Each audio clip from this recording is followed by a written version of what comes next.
bienvenue. Donc on est ensemble pour à peu près quasiment 2 heures jusqu'à midi pour discuter de thématiques autour de l'endométriose. Comme vous vous en doutez, il y a 4 intervenants et intervenantes qui vont vous parler de différentes thématiques comme la recherche, l'ETP, donc l'éducation thérapeutique de la patiente, des filières de soins, de la formation des professionnels de santé. Mais avant de se lancer dans le vif du sujet, j'invite du coup Jérôme Loriot, qui est conseiller de Paris, délégué auprès du maire du 15e à la santé, à venir s'exprimer pour un petit mot d'introduction. Merci de votre invitation. Je vais me mettre dans le cadre, alors c'est bien comme ça. Madame la députée, mesdames, messieurs, merci de votre présence à la mairie du 15e où vous êtes toujours les bienvenus. Et c'est pas que quelques mots c'est pas uniquement des mots de dire que vous êtes toujours les bienvenus à la mairie du 15e, parce que j'ai essayé, pour préparer cette réunion, de me souvenir la première fois où on a organisé à la mairie du 15e et combien de fois on avait organisé à la mairie du 15e des événements sur l'endométriose. Et je dois vous avouer que ma mémoire m'a fait défaut, tellement il y a eu un nombre de fois où on vous a accueillis et où on était contents. Il y a eu des marches, on s'est vu sur le parvis, il y avait du soleil, des photos, c'était extraordinaire. Il y a eu des conférences. Il n'y a pas longtemps encore, on a organisé une séance de formation à la mairie du 15e. Et à chaque fois, on vous dit à la prochaine fois, on vous retrouvera. Et à chaque fois, on se retrouve. Et donc, c'est toujours un grand plaisir. Et ce plaisir, il est bien sûr partagé par toute l'équipe municipale et par le maire du 15e, Philippe Goujon, qui ne pouvait pas être là ce matin. Et c'est pour cette raison que c'est moi qui m'adresse à vous. Alors, vous allez travailler ce matin. Dommage, cet après-midi, il y aura, j'espère, du soleil et pas trop de pluie pour marcher. Donc, il y a à la fois l'esprit et le corps cet après-midi. Il y a encore beaucoup de choses à faire. Il y a beaucoup de choses qui ont été faites pour améliorer la prise en charge et la lutte contre l'endométriose. Quand on regarde un peu dans ce rétroviseur là, dont je vous parlais tout à l'heure, on était au début de nos rencontres dans une maladie méconnue. On essayait de la faire donc connaître, que la prise en charge soit améliorée. Il y a une partie du pari qui a été gagnée, puisqu'il y a eu beaucoup de communication, des événements qui ont été créés, des politiques nationales qui ont été développées. Il y a eu au moins 2 ministres de la Santé récents, Agnès Buzyn et Olivier Véran, qui s'étaient particulièrement intéressés à ça. Et puis ça a lancé donc une dynamique.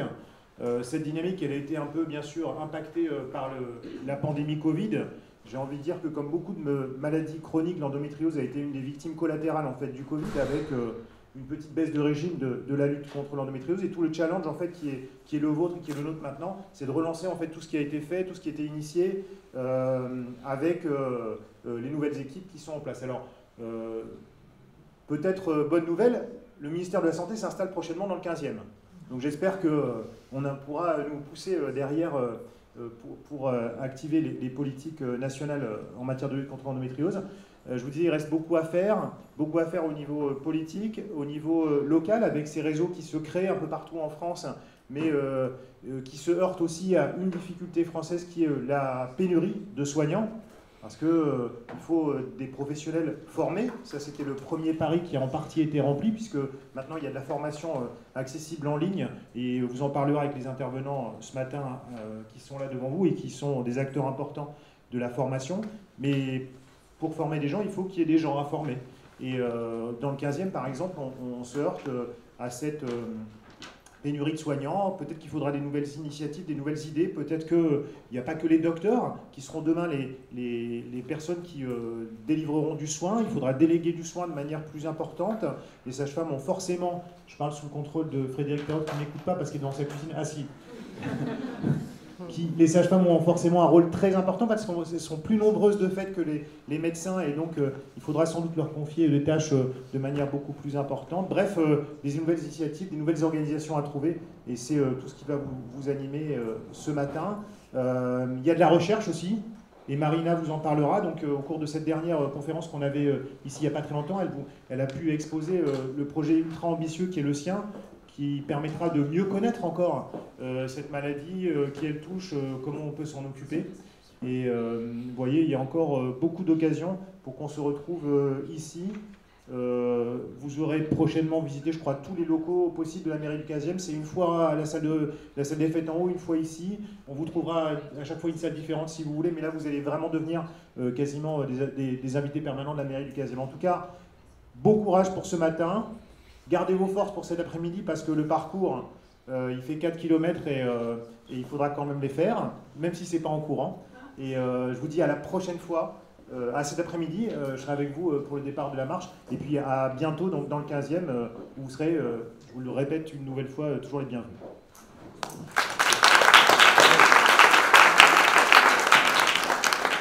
Merci beaucoup, Monsieur Loriot, pour ce beau mot d'accueil. Bienvenue, du coup, à toutes et à tous. Et je vais donc, et un grand merci d'ailleurs à la mairie du 15e de nous accueillir aujourd'hui. On peut applaudir quand même. Ça réchauffe aussi. Et du coup, je vais maintenant vous passer la parole à Prisca Thévenot, qui est députée des Hauts-de-Seine. Merci beaucoup. Donc je vais me plier au même exercice, je crois. Parler dans la lumière. Merci, monsieur le conseiller de Paris, pour vos mots, pour l'accueil de cet événement. C'est extrêmement important. Et montrer qu'en fait, effectivement, il y a beaucoup de sujets qui rassemblent et celui-là en fait partie. Donc je vous adresse un chaleureux merci républicain.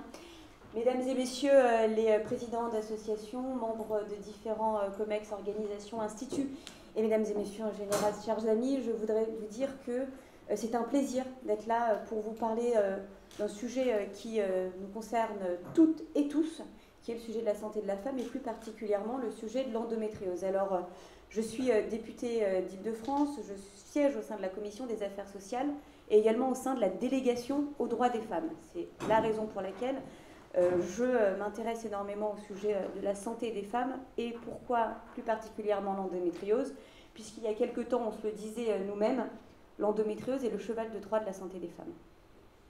C'est grâce à vous, grâce au bruit que vous avez fait, qu'on a pris conscience que la santé des femmes devait être appréhendée politiquement, budgétairement, de façon extrêmement particulière.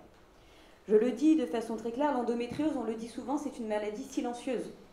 Eh bien, grâce au bruit que vous avez fait, vous, les représentants d'associations, vous, les patientes, les collectifs de femmes et d'hommes, aussi vous, les élus, parce qu'il y a énormément d'élus qui se sont mobilisés, eh bien aujourd'hui, cette maladie silencieuse permet de faire du bruit autour de la santé des femmes. Je le dis de façon très claire, c'est comme ça qu'il y a pu avoir un portage politique et c'est comme ça qu'un président s'est saisi de cela il y a un an avec le plan de lutte, la stratégie nationale de lutte contre l'endométriose. Je ne suis pas là pour qu'on se fasse péter les bretelles ensemble, mais pour nous dire qu'un pas important a été fait, mais des pas encore considérables doivent être faits. Ils doivent être faits sur l'endométriose, bien évidemment sur la recherche, mais je laisserai les experts en parler plus clairement, mais de façon générale, puisqu'il n'y a pas si longtemps que ça encore, eh bien, il était normal de dire que quand une jeune fille, une femme, a mal, c'est normal. Quand elle se plaint de son cycle, eh bien, c'est qu'elle est douillette, ou pire, c'est dans sa tête. Aujourd'hui, ce n'est plus normal de le dire. Il faut aussi qu'on se rende compte du chemin parcouru. Mais il y a encore des choses à faire, et notamment parce qu'aujourd'hui, il y a une prise de conscience collective, une prise de conscience publique, mais une prise de conscience politique. On sait ce qu'aujourd'hui, on ne sait pas ce que sera demain. Donc saisissons-nous de cette chance et de cette opportunité. Il y a quelques semaines de cela, un plan égalité a été annoncé par la Première ministre et la ministre en charge de l'égalité femmes-hommes, dans lequel figure parmi les axes prioritaires la santé des femmes. Ce n'était pas gagné d'avance, mais je dois le dire que nous l'avons porté de façon transpartisane au sein de l'Assemblée nationale. Et j'insiste vraiment dessus. Sur ce sujet, il n'y a pas de querelle partisane. Et vraiment, je dois vous le dire, nous avons aujourd'hui ce sujet de faire que la santé des femmes ne soit plus un sujet vu en silo, parce que pendant longtemps, on a considéré qu'un problème cutané était regardé d'un côté, un problème d'irrégularité de cycle était regardé d'un autre côté, un problème de surpoids ou de non-prise de poids était regardé d'un autre côté, alors qu'en réalité, il faisait partie peut-être des symptômes d'une même maladie. Et donc, cette incapacité de faire le lien entre les différents symptômes explique aussi pour beaucoup l'errance médicale, qui concerne beaucoup de femmes sur des troubles qu'elles connaissent et des maladies dont elles sont aujourd'hui encore trop victimes. Donc moi, ce que j'ai envie de vous dire aujourd'hui, ce n'est pas d'essayer de refaire l'histoire ou de venir dire que plein de choses ont été faites, mais plutôt de vous écouter sur ces sujets, d'avancer ensemble, de nous tenir à votre disposition, pas simplement moi en tant que députée, mais toute la délégation aux droits des femmes, qui est une délégation transpartisane. Nous sommes tous représentés, on se fiche, et je le dis tranquillement, on se fiche des couleurs politiques, des religions politiques des uns et des autres, nous avançons encore ensemble. Pas plus tard que jeudi, en délégation aux droits des femmes, nous avons auditionné la ministre en charge pour justement continuer à avancer sur le plan égalité qu'elle a annoncé. Je peux vous dire que 90% des questions étaient sur la santé. 90%. Et de tous les bancs. Donc nous allons continuer à avancer, nous allons continuer à nous mobiliser, mais pour ça, et je vous dis, mais vous le savez, nous avons besoin que vous continuiez à faire du bruit. Parce que c'est ce qui nous soutient et c'est ce qui fait avancer. Donc à votre entière disposition, je vais par contre vous dire quelque chose qui n'est pas très cool, mais je vais devoir partir à un moment au bout d'une heure parce qu'aujourd'hui c'est l'anniversaire de mon fils et que je lui ai promis pour une fois que je serai là.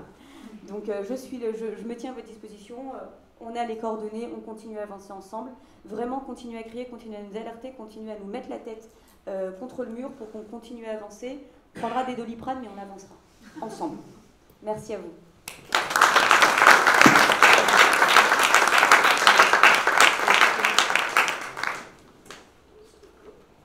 Merci beaucoup Prisca pour cette intervention. Et du coup, Frédéric, je vais te passer la parole. Donc Frédéric Perrotte, qui est sage-femme et qui est aussi la coordinatrice de la filière Endo-Sud. Je te passe la parole, donc tu peux réactiver ton micro, partager ta présentation. Je vais également remettre le volume à fond. Alors, pas comme ça.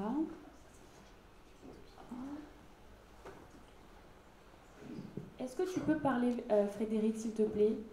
Oui, est-ce que vous m'entendez? Est-ce que vous l'entendez? Ça va? Oui. Ok, on a des pouces. Eh bien, écoute, je te passe la main, Frédéric. Oui, normalement, ça devrait fonctionner. Merci beaucoup, en tout cas. Merci de m'avoir invité. Je suis désolée, comme vous entendez et comme vous voyez derrière moi, je ne suis pas avec vous. Excusez-moi, mais je suis malade. Et donc, voilà, c'était plus raisonnable que je reste cloîtrée. Donc, je vais vous faire la présentation et j'espère qu'on pourra faire quand même des échanges. Si vous avez des questions, surtout, il ne faudra pas hésiter. Donc, moi, je suis la sage-femme, je suis coordinatrice de la filière Endo-Sud Île-de-France et du réseau Resendo, qui est né aussi de l'hôpital Paris-Saint-Joseph et vous en avez au moins des 2 membres instigateurs à côté de vous. Et je vais vous parler de cette naissance des filières et de l'impact sur le parcours de soins des patientes. Alors, est-ce que ça passe? Ça ne passe pas. Ah, si, c'est bon. Une femme sur 10, là je ne vous apprends rien, un délai diagnostique entre 7 à 10 ans quand même, 80% des femmes qui souffrent de règles douloureuses, 25 à 40% d'entre elles qui souffrent aussi pendant les rapports sexuels, 20 à 50% qui consultent pour une infertilité, et ce n'est pas juste pour louper les cours de maths qu'on a de l'endométriose. Les règles, c'est naturel et pas la douleur, et je trouve que cette affiche-là, vraiment, elle résume extrêmement bien ce qu'il faut faire passer comme message, à la fois pour les pros et à la fois pour les patientes. Le travail en filière, c'est de faire des ponts, c'est de travailler ensemble. On va beaucoup plus vite tout seul, mais on va beaucoup plus loin tous ensemble. Et les réseaux, les filières, ça va servir à ça. C'est comment on arrive à faire des ponts entre la ville et l'hôpital, comment on fait des ponts entre les différents types de professionnels, comment on fait des ponts entre les différentes institutions et l'État, comment on fait des ponts entre les associations de patientes qui vont nous faire des retours sur les ressentis et les professionnels de santé aussi. Donc, il y a eu un appel à candidature fin 2019, le Covid est passé par là, et donc ça s'est assez décalé aussi dans la mise en place. L'idée, c'est que toute la France va être découpée avec des filières. Les filières vont être portées par les ARS de chaque région pour que ces filières se mettent en place au niveau régional. Sur l'Île-de-France, je pense que vous êtes peut-être à peu près toutes de l'Île-de-France, donc comme ça, je vous explique un peu ce découpage-là. Il y a eu donc 10 structures qui ont répondu à l'appel à candidature. Le maillage a été fait avec ces structures qui ont répondu à l'appel à candidature. Donc, quelquefois, c'est plus ou moins pertinent, mais enfin, c'est comme ça en tout cas. Peut-être que ça changera. Donc, 4 filières territoriales. Vous voyez sur la droite de la diapo comment sont portées ces filières avec les structures hospitalière, mais pas que. En tout cas, tout le monde peut raccrocher les wagons de toute façon aussi. La filière 78-95 Ouest, le 95 est découpé en 3, c'est peut-être pas très clair sur ma diapo. La filière, donc la filière que je coordonne, c'est la filière Endo-Sud, donc Paris Ouest, 92 Sud, 91 et 94. Et puis après, vous avez la filière Est et vous avez la filière 92 Centre et Nord et 95 Sud. Donc, toutes ces filières s'organisent un petit peu chacune comme elles veulent sur la manière de gouverner la filière localement. Et après, on travaille, heureusement d'ailleurs, tous ensemble sur des choses qui vont avoir du sens au niveau régional. Par exemple, créer un site Internet, et ça n'a pas de sens de faire 4 sites, mais un seul site, créer un seul annuaire de tous les professionnels qui vont être formés, sensibilisés à l'endométriose, et ça a du sens évidemment de le faire au niveau régional. Donc il y aura un site Internet et un annuaire. Et après, localement, c'est comment on va aider la formation, la sensibilisation des professionnels, comment on va aider au parcours de soins. Ça peut être effectivement plus local parce que l'Île-de-France, évidemment, c'est un peu grand. Voilà un petit peu en avant-première ce qu'il va y avoir un petit peu sur le site et les différentes filières. Ce qui est très important, c'est la notion de gradation des soins parce que ce qu'on voit là maintenant, c'est que les centres experts, qui vous voyez, sont le plus petit cercle en bas. Les centres experts, ils débordent un petit peu finalement parce que comme il n'y avait que ça, finalement, tout le monde allait là, ce qui était relativement logique. Mais maintenant, cette notion de gradation des soins, c'est de se dire, je suis une patiente, je n'ai pas encore de diagnostic, j'ai une suspicion d'endométriose parce que j'ai des symptômes qui correspondent à 90%, je vais voir qui? Je ne vais pas voir le chirurgien ou la chirurgienne du centre expert de l'endométriose de ma région parce que en fait, les délais de rendez-vous vont être explosifs et puis ça n'aura pas de pertinence et pas de sens du tout. Là, je vais plutôt aller voir les soins de proximité. Vous voyez, c'est le plus grand cercle. Les soins de proximité, c'est les professionnels de santé, c'est les réseaux qui existent déjà et c'est Réseau pour le coup. C'est les professionnels de santé qui vont être formés, sensibilisés à l'endométriose et ça va être les médecins généralistes, les sages-femmes, les kinés, les ostéos, les psychologues, les acupuncteurs. Vous voyez, c'est très très large parce que l'endométriose tout seul, on ne sait pas faire, on ne peut plus faire tout seul. Il faut être accompagné, il faut être sur un parcours de soins qui est beaucoup plus large. Les symptômes, ils sont beaucoup plus complexes maintenant qu'on connaît un petit peu plus, et on ne peut pas être tout seul à s'en occuper. Donc, il faut des soins de proximité avec des gens qui vont être aussi dans une gradation de formation. Je suis sage-femme, je peux être au moins sensibilisée au repérage, et peut-être qu'après, bon, voilà, ça ne m'intéresse plus. Et ben, vers qui je vais orienter? L'annuaire va servir à ça. Les soins de recours, au milieu, entre les deux, vous voyez, ça va être des endométrioses moyennement complexes, avec des professionnels de santé qui vont pouvoir opérer, les dossiers qui vont être évidemment passés en réunion de concertation pluridisciplinaire. On ne prend plus une décision d'opérer tout seul dans son coin, on en discute tous ensemble avec tous les professionnels autour de la table, les médecins de la douleur, les chirurgiens digestifs, gynécologues, urologues, la psychologue, vous voyez, c'est quelque chose qui est beaucoup plus global et c'est drôlement intéressant parce que finalement, des fois, on prend des décisions, on ne sait pas. On sait pas toujours tout, d'ailleurs, heureusement. Et donc, le fait de douter, ça permet d'avancer tous ensemble aussi. Les objectifs de la filière, rapidement, c'est quoi? D'arrêter les interventions trop précoces, d'éviter les interventions répétées et inutiles, d'améliorer la prise en charge de la douleur, parce que ça, c'est quand même, effectivement, on a aussi là des manques de professionnels au niveau du champ de la douleur, assurer une prise en charge de qualité. Plus on va repérer la maladie précocement, moins il y aura de pathologies chroniques lourdes à prendre en charge après. Grosso modo, chaque filière dont je viens de vous parler a un dispositif de coordination. Chacun s'est organisé comme il en avait envie. Sur Endo Sud, il y a 2 sages-femmes qui sont, donc moi et ma collègue Séverine, qui sont responsables de la coordination de cette filière. Sur d'autres filières, ce n'est pas forcément des sages-femmes. Voilà, et c'est intéressant de travailler tous ensemble tout autant. L'idée, c'est quoi? C'est d'avoir une prise en charge de proximité, comme je viens de vous le dire, par des professionnels formés, et ensuite d'organiser les soins vers les centres recours et experts, et pas de passer par les centres experts. Animer la filière au niveau de chaque territoire, coordonner les 3 niveaux de prise en charge, et bien sûr, ça se travaille avec ce qu'on appelle les DAC, c'est les dispositifs d'appui à la coordination qui sont aussi mis sur le territoire. Et c'est le découpage du 95 a suivi aussi ces DAC comme le 92 et toutes les CPTS qui sont des regroupements de professionnels de santé et qui sont bien sûr hyper intéressantes au niveau local parce que c'est au plus près des patients et des patientes.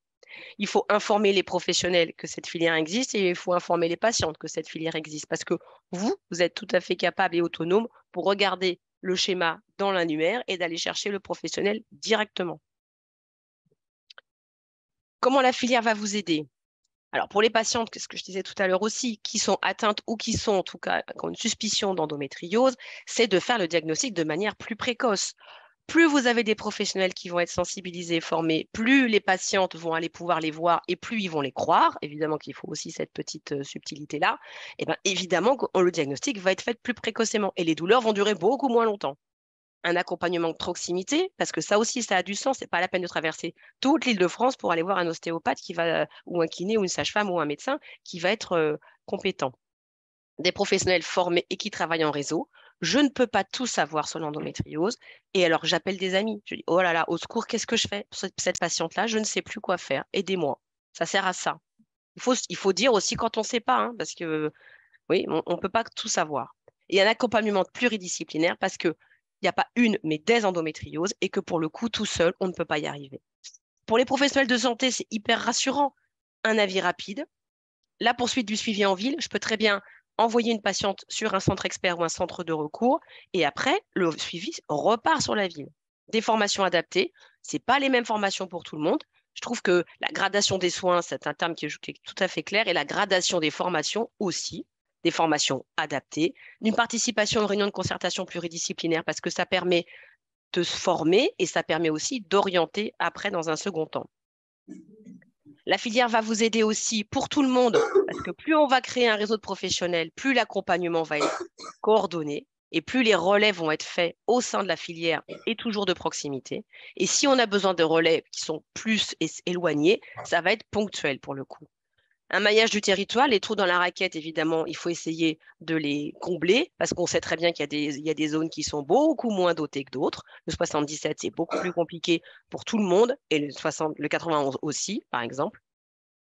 Et des liens de confiance parce que si on vous dit que les professionnels avec qui on travaille, on les connaît, ils sont formés et que si eux ont un problème, les centres experts seront là pour les aider, ce n'est pas du tout la même chose.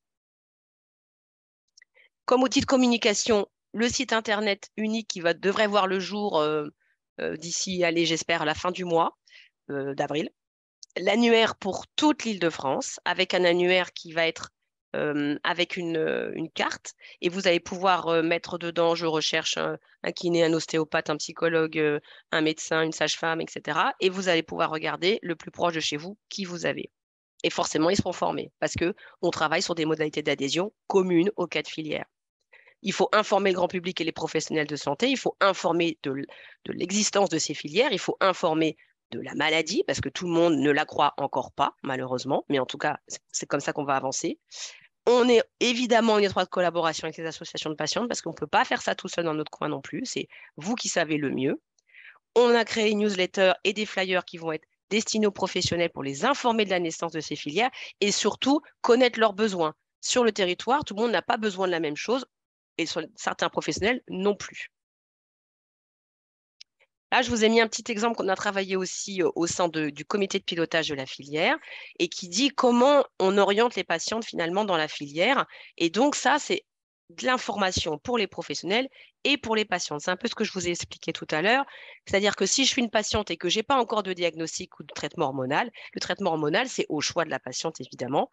Et bien pour le coup, je n'ai pas d'indication à aller dans un centre expert ou un centre recours. Je peux très bien faire un suivi en proximité avec l'ensemble des médecines complémentaires qui vont être intéressantes pour la prise en charge de la maladie. Pardon. Et après, je mets en place un traitement médical, les médecines complémentaires avec l'explication et le consentement de la patiente. Tant mieux, ça fonctionne, je reste dans mon circuit de ville.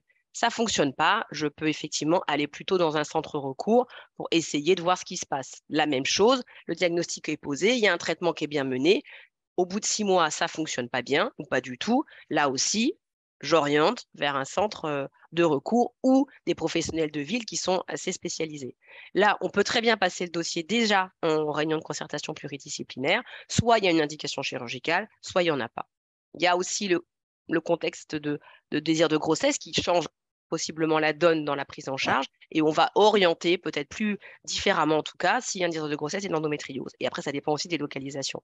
Et enfin, une endométriose complexe avec des atteintes qui vont être digestives, urinaires ou ovariennes ou alors éventuellement sur les trompes et un fameux désir de grossesse. Là aussi, en fonction de l'âge, c'est pas toujours non plus facile de faire des algorithmes parce que c'est très différent en fonction des patientes. Mais en tout cas, ça aide à réfléchir. Eh bien, on va aller plutôt dans un centre expert avec des RCP qui vont être plus complexes et une chirurgie qui va être plus complexe. Et la chirurgie, c'est 30%. Donc, vous voyez bien que le cercle que je vous ai montré tout à l'heure, ce qui est hyper important, c'est les professionnels de proximité, mais qui soient formés, sensibilisés, et que le centre recours et expert soit en bout de chaîne, mais qu'il soit là et que les parcours soient facilités aussi.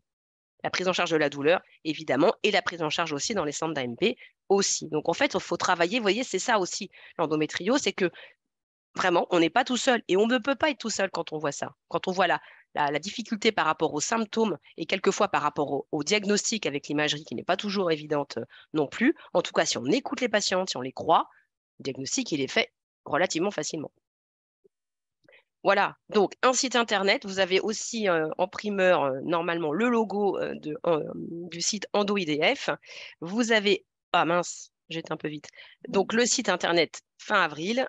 Là, je vous ai donné nos 2 contacts de Endo Sud Île-de-France. Et comme vous avez vu aussi, c'est pareil, on ne peut pas rester en silo chacun dans son coin. C'est comme pour l'hôpital. L'hospitalocentrisme, c'est fini.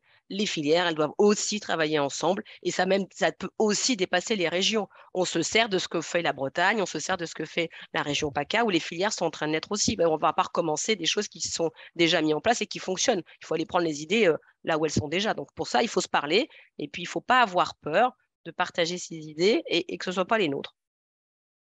Voilà, je vous remercie beaucoup de votre attention.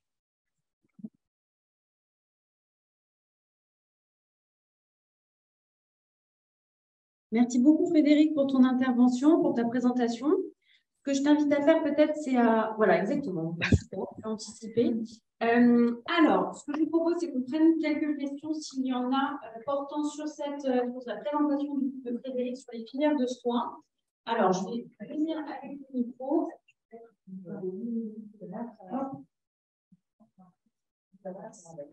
C'est bon. Super. Et Frédéric, tu nous dis si tu entends bien. Moi, j'en ai je suis Céline Campi. Je suis chef de projet sur l'organisation des soins coordonnés dans le Hauts-de-Seine, donc à l'assurance maladie de Hauts-de-Seine. Vous m'entendez? Tu entends Frédéric? Entends Frédéric? Oui. Oh là là. Ton micro est coupé. Je disais très moyen, mais si tu me répètes la question, peut-être que ça ira mieux. Est-ce que vous pourriez vous approcher un petit peu, s'il vous plaît? Voilà, super, je pense que ça ira mieux. Merci. Bonjour. Ouais, c'est bizarre, hein, mais bon. C'est comme ça. Oui, c'est comme ça. C'est comme ça. Merci en tout cas. Donc, enchantée en tout cas. Et merci pour votre présentation. Je disais, voilà, je suis Céline Pertuis et je suis chef de projet sur l'organisation des soins coordonnés dans les Hauts-de-Seine, donc à l'assurance maladie des Hauts-de-Seine. Et donc, j'avais plusieurs questions. Votre projet, enfin, Endo Sud, voilà, m'intéresse comme d'autres projets et la coordination des soins d'autant plus. Voilà. Donc, je voulais savoir par rapport à l'annuaire qui va être mis en place. Donc, visiblement, il est accessible à tout public. D'accord? Oui. Professionnels de santé comme patients. Patients, oui. Voilà. Ma question portait sur le fait qu'il est gratuit au niveau de l'accès. Oui, alors pour l'instant, l'ARS n'a pas souhaité qu'on fasse des associations. Donc, il y a des filières qui sont sur la mode associative et qui éventuellement demandent une adhésion financière à la filière. Nous, sur l'Île-de-France, il n'y a pas d'association, donc il n'y a pas de financement. On reçoit un financement de l'ARS, de toute façon, ça c'est sûr. Mais par contre, les professionnels de santé qui vont adhérer, à part remplir les modalités d'adhésion, il n'y aura pas de demande de financement en tout cas pour l'instant, pour eux. Ni pour les patients d'ailleurs, hein. C'est gratuit. Ouais. Alors, le professionnel de santé qui adhère à Endo Sud, c'est un professionnel de santé qui est formé. Oui. Si j'ai bien compris. Ouais. Qui est formé. Ah ben ça, voilà. Donc là, pour le coup, on est en train de réfléchir. D'abord, il y a déjà des formations qui existent. Il y a le MOOC, il y a des formations qui sont un peu plus ciblées, sages-femmes, médecins généralistes qui sont faits aussi. Il y a plusieurs formations. Il y a les journées de réseau qui sont aussi organisées le mois de septembre. Donc, il y a plusieurs formations en fonction aussi des professionnels. Il y a un DU qui existe aussi, un DU qui se fait sur 3 villes différentes. Donc, peut-être Éric Petit vous parlera ou Jérôme Loriot. Mais vous voyez, donc, il y a des choses qui existent. Donc, les professionnels, s'ils ont envie de se former, ils peuvent. Après, voilà. Donc, en tout cas, ceux qui vont adhérer seront formés. Ceux qui veulent adhérer, voilà. Ouais. Vous avez ces exigences, en tout cas, pour qu'ils puissent être adhérents. Oui, Alors, les associations de patientes, elles ont été très claires, hein. Je veux dire que l'idée, alors c'est sûr que c'est pas facile en tant que professionnel de dire, bah, vous, c'est vous, c'est oui et vous, c'est non. Vous voyez, c'est pas évident en tant que professionnel de santé de dire à quelqu'un de valider une adhésion, mais en même temps, avec un CV, une lettre de motivation, des diplômes, on peut voir aussi quand même le parcours des professionnels sur ce qu'ils ont fait, entre guillemets, pour un suivi gynéco ou pas. Je schématise, mais vous avez une sage-femme de ville, alors je parle de ce que je connais un peu plus, hein, mais vous avez une sage-femme de ville qui fait que de l'obstétrique et qui veut tout d'un coup adhérer à la filière, qui n'a pas de diplôme de gynéco, bah, c'est pas pertinent du tout. Donc, on ne va pas la prendre. Voilà. Donc, on va lui dire, par contre, de se former. OK. Alors ensuite, par rapport au lien aujourd'hui que vous faites avec, quel lien en fait vous arrivez ou vous n'arrivez pas à faire avec les CPTS, par exemple? Parce que donc moi, j'accompagne ces porteurs de projets. Ouais. Donc, l'endométriose, j'en suis navrée encore aujourd'hui de devoir dire que ça ne fait pas partie des indicateurs, en tout cas, de la Caisse nationale d'assurance maladie. Maintenant, moi, j'œuvre pour que ça s'ouvre justement sur d'autres thématiques, parce qu'il y a des thématiques de base sur la recherche d'un médecin traitant, déjà, tout simplement. Mais donc, je voulais savoir quel lien vous faites, quelle démarche vous avez déjà avec les CPTS ou les MSP, les maisons de santé pluriprofessionnelles. Ouais. Est-ce que vous pourriez préciser ce que c'est que les CPTS, Alors, s'il vous plaît? CPTS, c'est communauté professionnelle territoriale de santé. Merci. Et un territoire, ce n'est pas forcément une commune, ça peut être 2 communes, ça peut être débordé sur un autre département. Et on va coordonner, en fait, les différents professionnels de santé, justement, pour répondre aux besoins de la population. Voilà. Et les MSP, maisons de santé, c'est un peu comme le centre de santé, on va dire, sauf que ce sont des libéraux. Voilà. Pardon, excusez-moi. Non. Donc, effectivement, moi, j'ai contacté toutes les CPTS et les DAC du territoire de Endo-Sud. Oui. Alors, les retours sont variables. Vous avez des CPTS pour qui ce n'est pas une priorité. Alors, c'est vrai que c'est un peu bizarre parce que santé des femmes, vous voyez, a priori, ça on pourrait imaginer que ça rentre un peu dans la case. Hein, voilà, donc ça pourrait rentrer dans la case. Mais alors, j'exagère un petit peu parce que, grosso modo, j'ai plutôt eu des bons retours que l'inverse. Mais j'en ai quand même eu qui m'ont dit non, ça va, merci. Et par contre, ils ont été aussi un relais parce que j'ai fait un questionnaire pour faire un état des lieux justement des demandes, qui auraient envie d'adhérer, de quoi ils auraient besoin comme type de formation, ce serait quoi les meilleurs moments pour se former, ce serait quoi les meilleurs moments pour venir en RCP. Donc ça, j'ai à peu près 150 réponses, vous voyez, donc c'est pas surtout le territoire d'Endo-Sud, hein. Donc, c'est pas non plus 2 millions, mais en même temps, c'est pas non plus personne.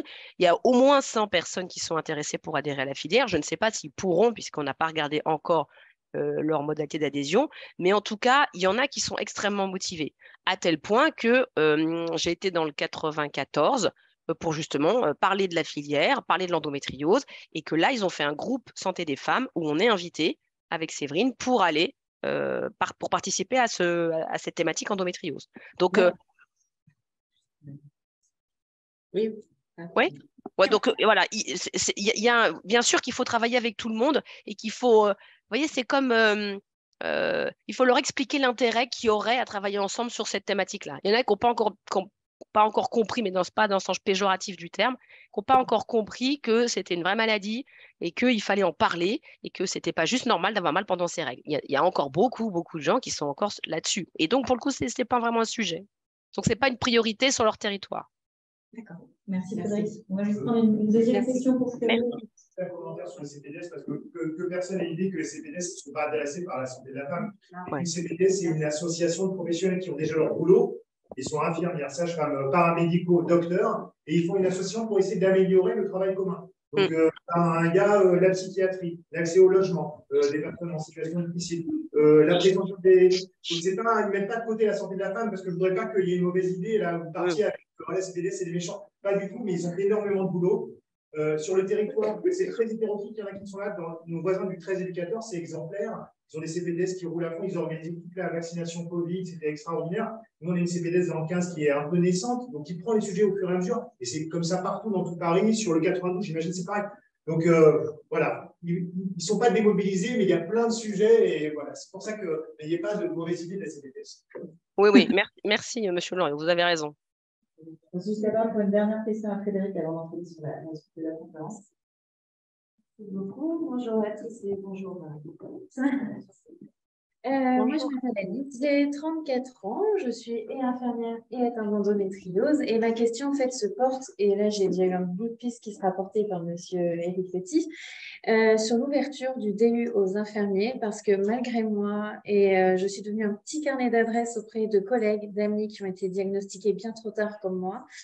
Et c'est pour ça que ça m'intéresse. J'ai travaillé longtemps à Bicêtre, et là, je vois qu'il apparaît dans la filière sud. Là, actuellement, sur mon hôpital, bon, on est juste un centre PMA qui est référencé quand même dans le réseau, mais je pense qu'il y a encore un parcours et les infirmiers aussi commencent à avoir un rôle, puisque moi, je travaille dans une salle de réveil et on a beaucoup de patientes qui viennent en PMA, en chirurgie pour avoir des hystérectomies je pense parce qu'il est trop tard. Et je trouve que la place des infirmiers mérite en tout cas d'être aussi reconnue dans ce parcours auprès des soignants, enfin, des patientes soignées et nous auprès des autres collègues. Donc, est-ce qu'il y aura une ouverture aussi pour les infirmiers à ce DU? Et quelle place on peut donner, puisqu'on a aussi un rôle, je pense, dans l'éducation thérapeutique auprès des patientes, mais aussi en termes de prise en charge de la douleur qui manque énormément. Merci à vous. Oui, bien sûr. Enfin, après, sur le DU, il faudra que peut-être Éric réponde. Mais c'est vrai que c'est ce que je vous disais. Bien sûr qu'on ne peut pas faire tout ça tout seul. Et que les infirmiers, les infirmières, scolaires, les médecines du travail, il y a plein de gens qui font, en fonction de là où vous êtes dans le parcours, voir quel type de formation, en tout cas, vous auriez besoin. Le MOOC est accessible à tout le monde, hein. Les patients, les patientes, les professionnels de santé, il est extrêmement bien fichu. Il est très complet et là, pour le coup, vous avez quelque chose de formatif qui est génial. Donc ça, il ne faut pas vous priver pour ça. Après, les DU, c'est sûr que de faire un DU, c'est quand même du temps. Donc ça veut dire que après, comment vous allez vous en servir? Parce que c'est vrai qu'il y a aussi cette... donc il faut regarder en tout cas comment vous pourriez trouver une formation dont vous pourriez vous servir après. Les infirmières en pratique avancée, c'est en train de bouger aussi. Donc là, il y a quelle place on peut donner sur des choses qui localement feraient de la coordination? Parce que ça aussi, c'est-à-dire que bien sûr que la filière, elle a du sens et heureusement, mais c'est vrai qu'il faut sûrement aussi réfléchir à des parcours coordonnés beaucoup plus en local que peut-être au niveau de la région Île-de-France. En tout cas, les deux ont du sens et que les deux se parlent. Parce que c'est vrai que si on avance en parallèle l'un au-dessus de l'autre, on ne se croise pas. Donc en fait, il faut faire des ponts vraiment entre tout ce qui peut être organisé et que personne n'a intérêt à rester sur le bas-côté en termes de formation. Donc tout le monde a toute sa place. À nous de trouver des choses qui vous intéressent. On a été faire une formation spéciale pour les infirmières dans un centre de santé. Et ben voilà, ça, vous voyez. Donc en fait, on a formé les infirmières, la secrétaire et les médecins. On est allé directement dans le centre de santé pour faire cette formation-là à la demande des professionnels de santé qui voulaient avoir en tout cas des billes pour mieux repérer et savoir vers qui orienter. Très bien, merci à vous. Merci beaucoup. Merci beaucoup, Frédéric. Est-ce que, Éric, vous souhaitiez rebondir peut-être ou... Je vais justement parler de ces formations-là juste après. Donc ça permettra de répondre au passage. Puis s'il y a des questions, évidemment, je répondrai aussi en parallèle après. Mais ça va être très court, hein, ne vous inquiétez pas. On pourra en parler. Eh bien, écoute, Frédéric, merci beaucoup. Si tu souhaites rester avec nous, tu es la bienvenue. Je vais couper mon micro avec plaisir. Ok, super. Alors, la présentation d'Éric.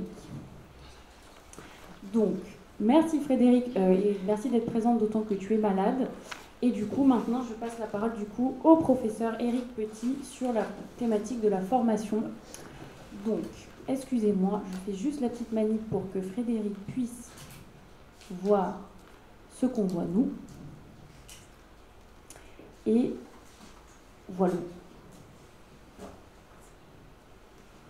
Bien, voilà. Alors, bon, ça c'est l'hôpital Saint-Joseph qui fait partie de ce réseau, d'abord initialement réseau d'eau et maintenant intégré dans au-dessus de l'Île-de-France et même au-delà. Donc, comme vous avez bien expliqué, donc ce que vous a bien expliqué Frédéric Perrotte, qui est essentiel au fonctionnement avec sa collègue Séverine de toute cette vaste filière qui est complexe à organiser et à mettre en œuvre. Donc le nerf de la guerre, c'est évidemment la formation, ça c'est sûr.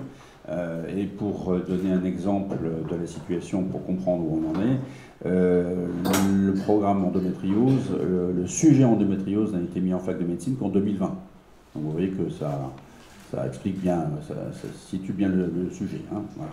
Donc, tous les professionnels en cours d'exercice qui sont amenés à rencontrer les patientes, évidemment, n'ont eu aucune formation, pas plus que nous, hein, puisqu'on nous disait que ça n'existait pas.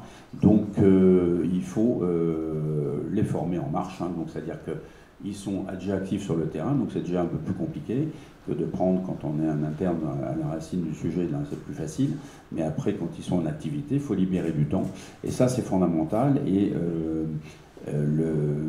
la sensibilisation du public les a poussés à se former, puisque les femmes vous frappez à la porte des professionnels et ils sont démunis puisqu'ils n'ont jamais entendu parler de ça et que la plupart ne sont même pas sensibles au sujet de la plainte douloureuse de la femme, puisque c'est un non-sujet, ça fait 4000 ans que ça dure. Donc on n'éradique pas un habitus mental comme ça, un réflexe de 4000 ans, même pas en 10 ans. C'est beaucoup plus complexe que ça. Donc on met en place à marche forcée les filières, la stratégie nationale c'est fait pour ça, mais la base, le socle actif important qui permettra de débloquer les situations et qui prend du temps, c'est de former tout le monde. Et pas seulement les docteurs, hein, il faut former aussi les paramédicaux. Tout le monde est amené à rencontrer des patients qui ont l'endométriose, ça peut être aussi le pharmacien, ça peut être évidemment le médecin conseil de la CNAM, et ainsi de suite. Donc on va voir ce qui est déjà mis en place. Il y a eu une profusion de formations qui sont apparues. Et avec aussi l'essor du numérique, ça nous a permis d'aller un peu plus vite et de proposer, comme vous l'a dit Frédéric, par exemple, le MOOC endométriose. Santé Académie, par exemple, est une structure digitale de formation dans laquelle nous sommes très impliqués, Saint-Joseph et le réseau, avec plusieurs d'entre nous qui avons fait un contenu très riche en formation d'endométriose adapté à tous les professionnels, c'est-à-dire que c'est pas seulement le gynécologue, mais aussi bien sûr les médecins traitants, les sages-femmes et les paramédicaux, entre autres. Donc ces systèmes de formation, à la fois présentiels et digitaux, sont multiples. Évidemment, l'essentiel, enfin ce qui est encore plus vivant et plus formateur, c'est d'être présent. Donc il y a des journées de formation. Je donnerai l'exemple tout à l'heure d'une autre qui fonctionne depuis 8 ans à Saint-Joseph et qui est ouvert à tout le monde. Le partenariat avec les réseaux de santé périnatale, donc ça c'est, il y a des organisations et ça c'est fait par entre autres Frédéric pour former effectivement notamment les sages-femmes. Il y a évidemment très important au quotidien, et ça c'est l'intérêt de rentrer dans les filières pour les professionnels, avant même d'ailleurs qu'ils soient inscrits officiellement et adhérents, on les invite à venir dans un premier temps, quand ils ont vraiment très peu de formation, à nos réunions de concertation pluridisciplinaire.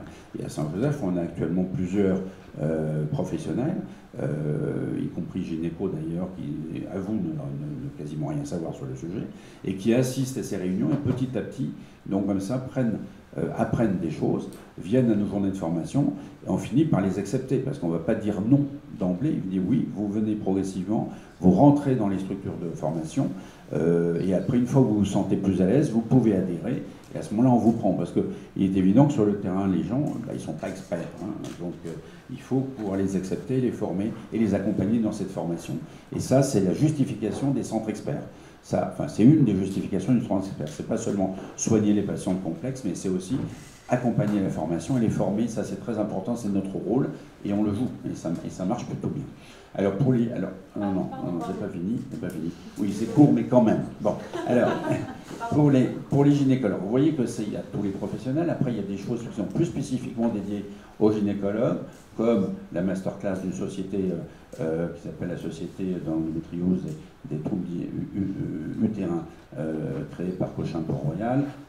Mais ça, c'est plutôt pour un niveau expert. Vous avez les diplômes d'universitaires, donc pour les gens qui s'intéressent à la fertilité. Là aussi, c'est un niveau un peu plus élevé, parce que pour répondre à notre collègue infirmière la dernière fois, je ne suis pas sûr, par exemple, que de participer au diplôme interuniversitaire national soit judicieux et adapté. D'abord, c'est un énorme investissement, ça prend du temps, et puis on limite pour l'instant les inscriptions à 70 par an parce qu'on est débordé de demandes et on privilégie pour l'instant les docteurs, c'est vrai, les médecins, gynécologues, mais il y a également des sages-femmes qui participent, mais essentiellement des gynécologues, chirurgiens ou médicaux, des sages-femmes, des radiologues, et puis des médecins traitants un peu, mais la majorité étant les gynécos actuellement, et après, on ne peut pas en faire entrer 500 personnes, parce que sinon ça perd son intérêt, parce que l'interactivité est importante, c'est des petits groupes, et c'est comme ça qu'on augmente l'expertise de chacun, et c'est plutôt quelque chose qu'on demandera à ceux qui veulent s'investir plus et travailler à un niveau d'expertise niveau 3. Voilà. Donc, mais ce n'est pas adapté à tout le monde. Les modules de formation classiques de type enseignement post-universitaire en toute leur place, c'est évident, et ça doit être le rôle des filières de les mettre en place, notamment les réunions de concertation pluridisciplinaire doivent se faire aussi à différents niveaux. Vous avez évidemment le niveau 3 dans les centres de référence, mais il faut le faire au niveau des proximités. Tout ça, c'est en cours d'élaboration, ça prend beaucoup de temps, beaucoup d'énergie, et on est relativement peu nombreux pour le faire encore. Hein. Donc ça prend énormément de temps, donc ça ne va pas se faire en un an. Pour les radiologues, il y a des sessions, donc là je suis très investi, puisqu'étant radiologue, évidemment, je m'occupe dans la Société francophone de radiologie d'atelier, dans une structure de développement de professionnels continu, les fameux DPC, donc Fort Comède et dédiés aux radiologues. Je fais plusieurs séances par an avec un de mes collègues qui s'appelle Eric Savané, avec qui évidemment on a créé le centre et qui est très investi également comme moi. Donc on participe à la formation des radiologues. Il y a des choses qui sont faites en e-learning par la Société d'image et de la femme également. Le diplôme interuniversitaire est évidemment ouvert aux radiologues et pour les sages-femmes et généralistes. Et ça, c'est très important, et je vais faire un petit focus après là-dessus et vous donner un exemple concret. Alors, il y a plusieurs formations spécifiques. Il y a des modules de formation et des enseignements post-universitaires. Et il y a aussi le diplôme auquel il est ouvert, mais ce n'est pas forcément tout à fait adapté à eux non plus. Ça dépend de leur degré d'investissement. Où est-ce qu'ils veulent aller? Est-ce que c'est le niveau dépistage ou aller au-delà? Bon, parce qu'ils sont débordés sur plein d'autres sujets, comme l'a dit Jérôme Moriot, hein, dans CCPDS, tout le monde est débordé par tous les sujets, donc ils ne peuvent pas se consacrer uniquement à l'endométriose, c'est impossible. Donc les cibles selon thématique, parce que ça c'est important, nous participons et nous faisons beaucoup de webinaires le soir pour notamment les pharmaciens par exemple, qui ont été demandeurs d'une formation, hein, parce qu'ils distribuent des anti-inflammatoires et ils sont affolés par certaines patientes qui consomment des anti-inflammatoires à haute dose et c'est évidemment dangereux, et donc ils sont capables d'orienter les patientes et de leur dire peut-être vous avez, donc il faut qu'ils sachent. Les médecins conseils de la CPM, on a fait une grosse formation l'année dernière qui a duré plusieurs heures, où ils étaient au moins 650, donc c'est très important parce que pour distribuer l'AND, évidemment, il faut savoir ce que c'est, et ils avouent qu'ils ne savent rien, donc il a fallu aussi les former. Donc vous voyez qu'on est au début de l'ère de la formation, hein. C'est pas si simple. Bon, parce que pour donner l'AND, ça ne se tire pas pile aux faces, hein. Donc il faut quand même mieux connaître. Donc ça, c'est un effort. Donc tout le monde est relativement compliant et veut de bonne volonté pour participer. Ils sont demandeurs. Bon. Mais suivante, Emma. Voilà. Alors, ça, c'est nos journées de formation annuelles, donc à Saint-Joseph, qui sont ouvertes vraiment à tous les praticiens, quels qu'ils soient. Et ça, c'est œcuménique et puis à un niveau, non pas d'expert, parce que il faut sortir de la logique ancienne, expertise centrale, hospitalo-centrée qui existait jusqu'à présent. Ça, c'est pas intéressant parce que les patientes, elles doivent être les experts entre nous, on se concradule, on sait tout, enfin, on sait pas tout, mais ça sert à rien, on ne s'auto-forme pas. Ce qui est intéressant, c'est de sensibiliser les professionnels au niveau de proximité. Suivante, donc ça c'est le programme. Voilà, on pourrait, chaque année, il varie évidemment, hein, puisqu'il faut qu'il soit, on ne parle pas toujours de la même chose, et puis c'est tellement vaste comme sujet qu'il faut varier le contenu. Mais le plus important, je dirais, à la fin, c'est le niveau de proximité, vraiment, suivante, s'il te plaît Emma.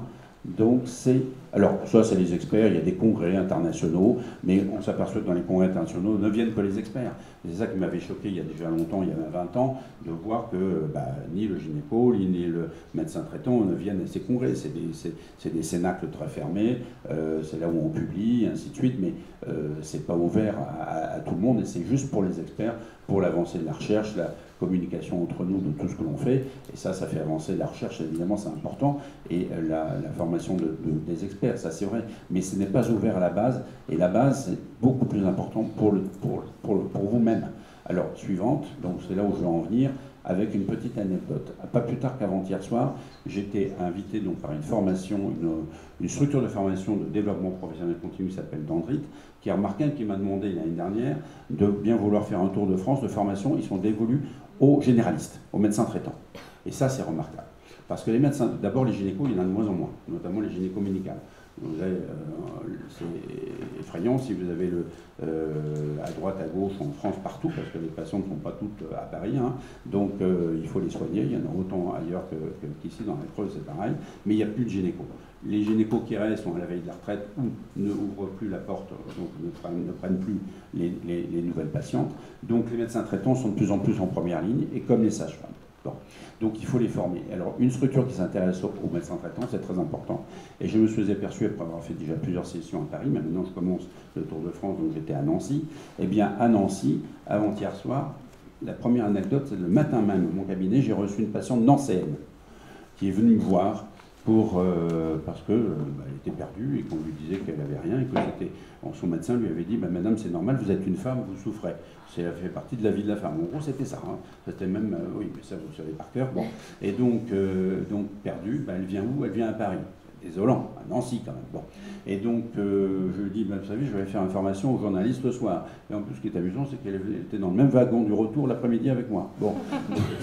Alors, donc, le soir, je suis au travers de la tourmente de jeudi. Hein, j'y suis arrivé. C'était le plus compliqué, c'était d'aller à Gare de l'Est. Mais après, le train a fonctionné. Et puis après, là-bas, il y avait des gaz lacrymogènes sur la gare 1. Mais je suis rentré quand même dans l'hôtel. On m'a enfermé là-dedans. On m'a dit, il ne faut pas sortir. Oui. Et puis, les médecins sont finis par arriver. C'était une trentaine. Voilà. Hein, et très motivés. C'est eux qui étaient demandeurs de la formation. Hein, et c'est la première qui se faisait là-bas en région sur le sujet. Hein, donc c'est un sujet qui attire. Donc ça déjà, ça m'a rassuré. Je leur ai posé la question, est-ce que vous êtes au courant quand même des filières? Personne n'était au courant. Les médecins traitants, pour l'instant, en région Grand Est, ne sont pas au courant qu'il y a une filière, que ça peut exister, ainsi de suite. Et ça n'existe pas pour l'instant. C'est sur le papier, mais ça n'existe pas en réalité. Donc former les médecins qui vont, eux, s'activer pour dire il faut peut-être nous aider, là, il faut faire quelque chose. Et la première chose, la première sensibilisation à faire, c'est tout simple, c'est tout basique, c'est les symptômes. Voilà. Ils ont été totalement scotchés, tellement enthousiastes que ça a duré 2 heures la séance, normalement c'était prévu pour 1 heure, mais on sait, il y a eu une question non-stop, mais ça, ils me l'ont demandé, ils sont tous repartis avec le questionnaire, déjà ils ont découvert quelque chose. C'est incroyable, incroyable. Vous le savez que ça serait comme ça. Et c'est très porteur parce que là, le médecin traitant qui avait répondu à une patiente le matin, c'est normal, vous souffriez. Je ne sais pas s'il était dans la salle, hein, mais en tout cas, il va changer son attitude. Et tous ceux qui ont été là ont découvert qu'il y avait d'abord une écoute, comme le disait Frédéric, il faut vous entendre, vous écouter. Et quand la patiente est écoutée, à ce moment-là, elle est plus en confiance et après les choses peuvent se débloquer. Mais c'est la première étape, et ça c'est tout simple. Il faut simplement leur dire ça. C'est pas un niveau d'expertise, c'est pas leur raconter comment, à la limite, tout le reste, de l'imagerie, tout ça, c'est plus leur problème. Mais déjà les entendre, leur dire oui, vous devez avoir une endométriose, donc on va trouver qui va pouvoir vous l'affirmer et comment on va soigner. Et ils peuvent soigner. Et derrière, il y a eu plusieurs réflexes intéressants. Il y en a qui m'ont dit, mais si on n'a pas d'imageur, parce que ça c'est sûr qu'ils n'en ont pas vraiment, hein, qui vont être capables de faire le point sur l'endométriose précisément. La preuve c'est que donc elle est venue à Nancy, à Paris, la fille de Nancy, mais ils m'ont dit, mais si on la traite et qu'on commence la pilule et que ça va mieux, je dis oui, c'est l'essentiel. Hein. Les collèges de gynéco en Angleterre ont compris que les radiologues étaient nuls, ils n'y arriveront pas, donc ils ont fait pratico-pratique, ils ont dit maintenant toute adolescente qui a des règles douloureuses au point de louper les cours à l'école régulièrement, on va la mettre sous pilule, ça va aller déjà beaucoup mieux. Donc c'est pratico-pratique, ça c'est intéressant. Alors après, évidemment, à un moment donné, il faut quand même faire avancer les choses et faire le diagnostic, on y arrivera. Mais déjà, la base de la base, c'est ça. Et là-bas, en région Grand Est, à Nancy, ils en sont là. Et c'est partout comme ça. Donc c'est ça qu'il faut transmettre comme message. Et on n'est pas encore assez nombreux à aller faire ces formations sur le terrain, basiques. Et il faut le multiplier. Et je pense que c'est ça qui est important. Et l'aller-retour entre les patients qui ont été sensibilisés, qui ont été écoutés, et les médecins traitants va faire bouger après l'ensemble du système. Hein, il faut remonter de la base, toujours pareil. Et donc ça, c'est très important. Et c'est pour ça que je voulais conclure en vous disant qu'il y a quand même beaucoup d'espoir. Les perspectives, c'est là. Mais il faut multiplier ces interventions partout auprès des médecins du quotidien.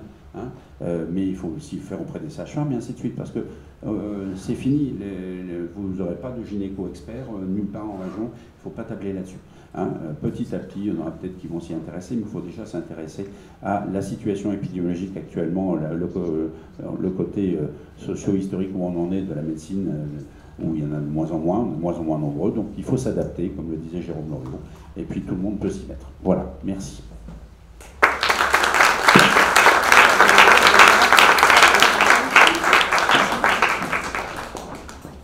Un grand merci Eric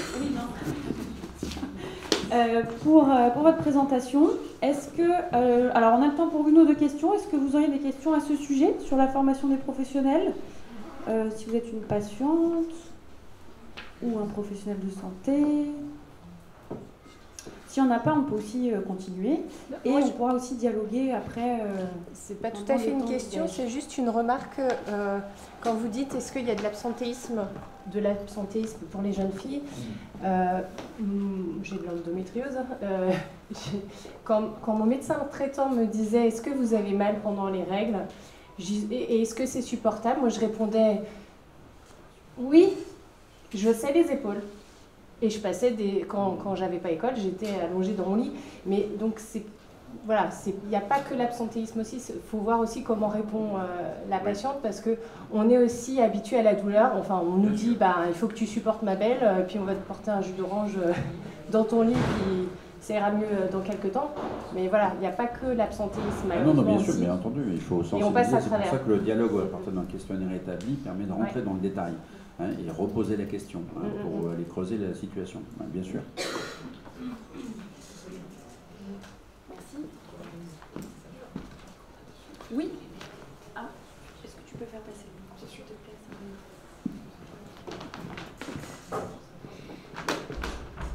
Bonjour. Du coup, moi aussi, je suis atteinte d'endométriose et dans la continuité de la remarque, il n'y a pas seulement l'absentéisme ou même les douleurs de règles, il y a tous les douleurs à côté. Moi, je sais que j'ai été diagnostiquée, j'avais 19 ans, alors que ça faisait 6 ans que j'allais chez le médecin au moins tous les 3 mois pour un problème différent, que ce soit les problèmes de règles, la digestion, les douleurs de dos, les douleurs partout. À chaque fois, j'avais un rendez-vous différent chez le même médecin pendant au moins 5 ans d'affilée. J'ai fini par abandonner, alors que si elle avait juste réuni tous les symptômes, peut-être que ça aurait réglé la situation. Et finalement, franchement, ce qui m'a sauvée, c'est une radiologue, c'est l'échographiste, qui s'est dit « Attends, pour on vous donne une échographie, allez faire une IRM. » S'il n'y avait pas eu ça, personne ne m'aurait demandé. Enfin, j'aurais eu un problème avec mon médecin généraliste. Du coup, c'est vraiment... j'ai eu de la chance sur ce coup-là, mais il n'y a pas que... Et j'ai raté... Pour le coup, c'est pas mes cours de maths que je ratais, c'est mes cours de sport.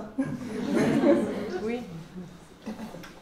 Juste une petite remarque, vu qu'il y a le micro qui passe, mais en vrai, on se faisait la remarque avec Véronique que d'être diagnostiquée à 19 ans, en réalité, c'est de nos jours, ça semble beaucoup trop tard par rapport au nombre d'années de douleur et de souffrance, mais pour autant, c'est une success story par rapport à d'autres femmes qui, encore aujourd'hui, mettent 10 ou 20 ans à se faire diagnostiquer. Ça pose ensuite la question, effectivement, de qu'est-ce qui se passe après, une fois que le diagnostic a été fait. Il y a deux questions là-bas. Ah oui. On fera peut-être en bloc après.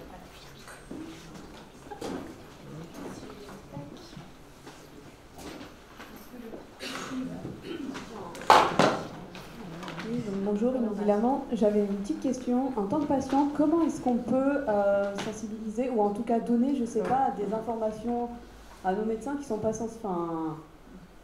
sensibles, en tout cas pas formés, de leur dire, voilà, il existe ça comme formation si ce sujet vous intéresse. Parce que je trouve ça, à la fois je me dis c'est déplacé parce que je ne vais pas dire au médecin ce qu'il doit faire, mais est-ce qu'il y a moyen de communication, en tout cas de dire, je suis impliquée dans cette démarche et il existe ça et voilà, vous en faites ce que vous voulez, mais au moins le message est passé et je me dis, si au lieu d'arriver par en haut, on donne l'information par le bas. Bonne question. On prend peut-être la dernière question. Et je me demande si je ne vais pas demander à Elder de répondre, parce que Elder est un excellent médecin traitant en région parisienne, et il a affaire, et je voudrais savoir comment il ressentirait qu'une patiente lui demande de se former l'endométriose. Pour moi, le problème ne se pose pas vraiment, parce que je suis quelqu'un qui a énormément de dialogue. Donc chaque consultation pour mes patients, c'est en moyenne une demi-heure. Pas, oui, mais toi, c'est un cas à part. Mais, en dehors de toi, imagine comment une patiente, parce que ça, c'est une très bonne idée, de suggérer qu'éventuellement, peut-être ça serait bien de faire un peu de progrès sur le sujet, mais c'est pas facile à accepter. Je suis ouvert à tout dialogue avec Non mais toi oui, mais imagine. Je pense que pour les médecins qui reçoivent très rapidement, c'est très compliqué. C'est très compliqué, voilà, c'est ça. Là, parce que là, mais vous c'est savez. les patients elles-mêmes qui choisissent leur médecin. Du coup. Oui, voilà. Donc, ouais, bon. Parce que vous savez, l'ego médical est assez développé. Honnêtement, je pense qu'il faudrait dire à son médecin, écoutez, j'ai très mal et tout, faites-moi minimum une bonne échographie. Oui, oui, c'est dire quoi. D'accord, mais c'est l'inciter à comprendre qu'il y en a d'autres comme ça et qu'ils vont en revoir d'autres, et ainsi de suite. Ouais, c'est pas facile. Non, c'est pas un sujet simple. Hein. La plupart des médecins, ils reçoivent très très rapidement. Il y a un planning, il faut respecter. Des vidéos. C'est le truc. Moi, je suis en dehors de ça depuis 35 ans, donc ça ne pose pas de problème. Ouais. Je ne pense pas que mes patientes à qui je découvre des endométrioses, y compris à l'âge de 11 ans, 12 ans, aient à se plaindre de ça. Mais c'est une démarche personnelle aussi. Voilà. Et c'est pour ça que je suis là avec vous. Ben voilà. Ouais, mais peut-être en adhérant à une association, via une association, ça serait peut-être plus facile. D'adhérer, c'est-à-dire Mais sous le logo d'une association, peut-être qu'après... Ah oui, oui, bien sûr. Bah, oui, bien sûr. Ouais, c'est à nous de les sensibiliser. Il y a des bulletins d'adhésion devant, par ailleurs, si Une dernière question. C'est une question sans être une question. C'est aussi, j'entends l'absentéisme scolaire, il y a aussi l'absentéisme professionnel. Oui, bien sûr, bien sûr. Et ce qui est dingue, c'est que j'ai beau être infirmière, j'ai quand même aussi beaucoup de collègues qui étaient en méconnaissance totale de ce qu'est l'endométriose, il faut être honnête, à qui on fait porter un poids très culpabilisant aussi de « mais je comprends pas, hier elle allait bien, aujourd'hui elle n'est pas là ouais. ». Alors, on va commencer par le début. Qu'est-ce que l'endométriose? Donc c'est aussi pour ça que le rôle de sensibilisation, aussi bien en temps auprès de nos collègues, peut être hyper important. Et là, rien que dans mon équipe, on est passé de ce stade-là à ce stade-là. Ouais. Parce qu'il a fallu qu'il y a une collègue qui a aussi été diagnostiquée, c'est très compliqué. Mais voilà, après on n'est pas toutes logées à la même enseigne. Moi, mon médecin traitant, il y en a des biens. Et hyper compréhensif, et c'est lui qui m'a permis d'avoir l'AID. Et d'autres femmes se trouvent dans une errance, se trouvent dans... voilà, l'impression d'être incomprises, pourquoi il y a des femmes qui ont l'AID, d'autres pas. C'est un vrai parcours du combattant et ça c'est important de souligner. Et on a beau avoir la blouse blanche et être aussi atteint d'endométriose, c'est deux combats et c'est tous les jours. C'est vrai, voilà. C'est vrai. Merci. Excusez-moi, je voudrais juste faire un compliment. Vous allez dire le congé menstruel. Le congé menstruel, il vient d'être mis en place en Espagne, si je ne me trompe pas. Oui, en Italie aussi. Hein. D'accord. Non? Et en France? Oui. Est-ce que ça avance? Alors, visiblement, il n'y a rien dans la loi, mais il y a des entreprises qui l'ont mis en place. C'est pas voté, ça, encore? Non, discussion, là. Oui, ça peut se faire, mais il faut faire attention parce que c'est un double tranchant. C'est-à-dire que ça peut aussi masquer, de dire, bon, on va s'en débarrasser, on fait le congé menstruel et puis on ne s'occupe pas du fond du problème. Parce que quand on soigne, non mais ça peut aider, mais il ne faut pas que ça soit un dérivatif pour dire, bon, on a réglé le problème des règles douloureuses. Non. Pas comme ça qu'on le règle. Non, mais c'est par rapport à la personne. Oui, bien sûr. Bien sûr, c'est un outil supplémentaire. Reconnaissance de la souffrance. Oui, bien sûr. Parce que c'est vrai que quand on n'a que 5 semaines de congé et tout à fait. Et que 2 jours par mois, on est obligé de s'absenter, on est obligé de faire des gymnastiques avec les gens, c'est des analyses, c'est des garants de faire du salaire, c'est tout.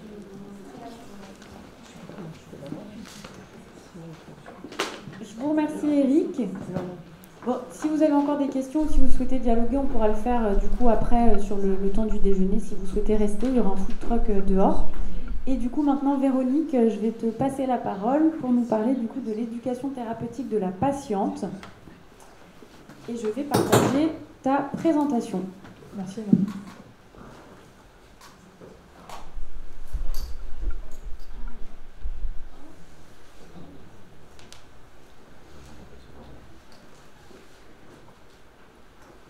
Je te partage Eric. Tac. Et je te passe la main à Véro. Oh, tu peux le laisser comme ça. Donc du coup, moi je vais vous parler d'éducation thérapeutique dans l'endométriose. Donc tu peux avancer Emma. Donc l'éducation thérapeutique, qu'est-ce que c'est? Donc ça existe depuis plus de 20 ans. Ça a commencé avec le diabète et l'obésité. Donc maintenant ça a beaucoup évolué, ça s'est développé. Donc ça a continué avec tout ce qui était cancer, plein d'autres maladies chroniques. Donc on fait des ateliers un peu spécifiques sur pas mal de maladies. Et donc du coup, dans l'endométriose, on a eu un premier programme en 2016 au CHU de Montpellier. On a peu de programmes, donc on a aujourd'hui une absence d'ALD 30 liée vraiment à l'endométriose, donc ça nous empêche quand même, ça nous bloque pour monter certains programmes spécifiques endométriose, donc c'est un frein pour nous, mais forcément on ne va pas s'arrêter là, on n'est pas là pour ça. Donc on continue à développer des programmes. Depuis 2020, on a 7 nouveaux programmes, donc c'est des choses qu'on développe au quotidien. Encore aujourd'hui, moi je travaille avec Priscilla Sarago qui n'est pas là aujourd'hui, mais on travaille en binôme pour développer le plus de programmes thérapeutiques, d'éducation thérapeutique en France. Donc on a des rendez-vous réguliers avec des médecins et des professionnels de santé dans toute la France pour développer ces programmes. Donc l'éducation thérapeutique, qu'est-ce que c'est? Donc c'est des ateliers qui sont gratuits et proposés aux patients pour que le patient arrête de subir sa maladie et devienne acteur en fait de son parcours de soins. Donc le but, c'est souvent dans des structures hospitalières. Il y a aussi des ateliers ETP qui vont se développer en ville, mais pour l'instant, c'est plutôt des structures hospitalières. Donc les patients n'ont pas besoin forcément d'être suivis dans le centre pour suivre les ateliers. Par exemple, hier, j'étais observatrice sur des ateliers à l'ETP à l'hôpital Saint-Joseph. Et du coup, il y avait plein de patientes qui étaient là pour assister aux ateliers, mais elles n'étaient pas forcément suivies sur ce centre. Elles sont suivies en ville ou ailleurs, mais elles bénéficiaient de ces ateliers pour mieux comprendre leur maladie et mieux être armées face à leur parcours pour la suite. Et par contre, la prérogative, c'est que les patients doivent être diagnostiqués pour pouvoir y participer.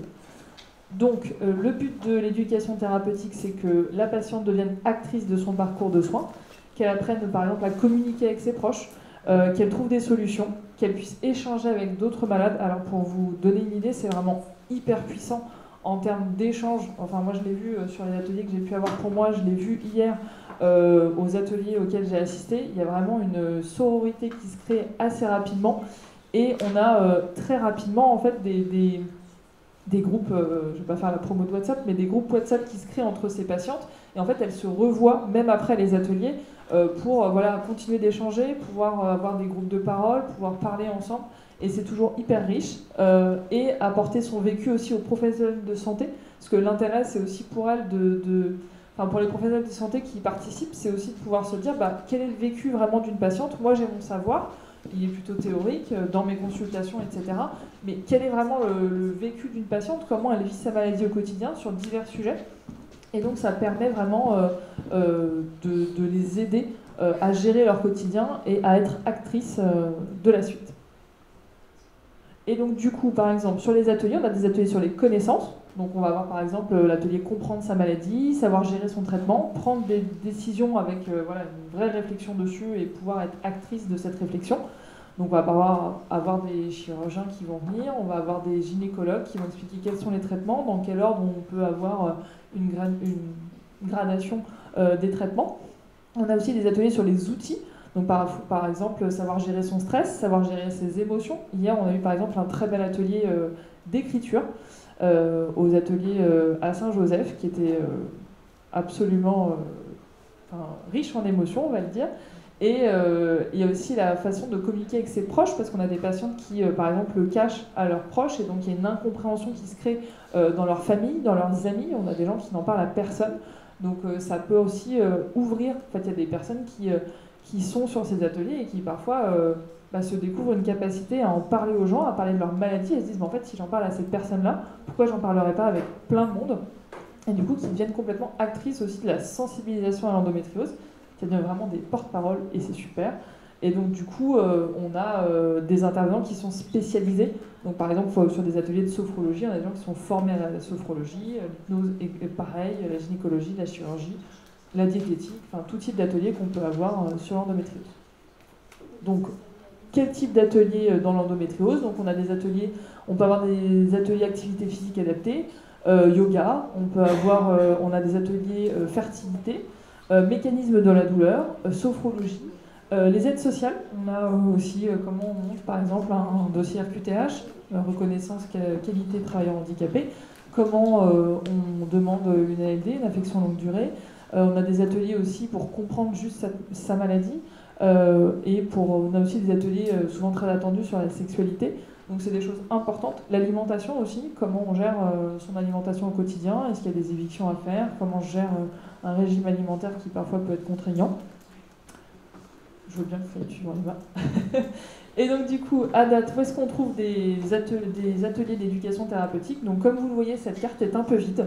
Moi je la trouve un peu vide, mais j'espère que la prochaine fois que je parlerai d'éducation thérapeutique, il y aura plein d'autres points jaunes sur cette carte. C'est en tout cas le combat qu'on a décidé de mener et il est important. Donc le dernier qui a ouvert, c'est au CHU à Nantes.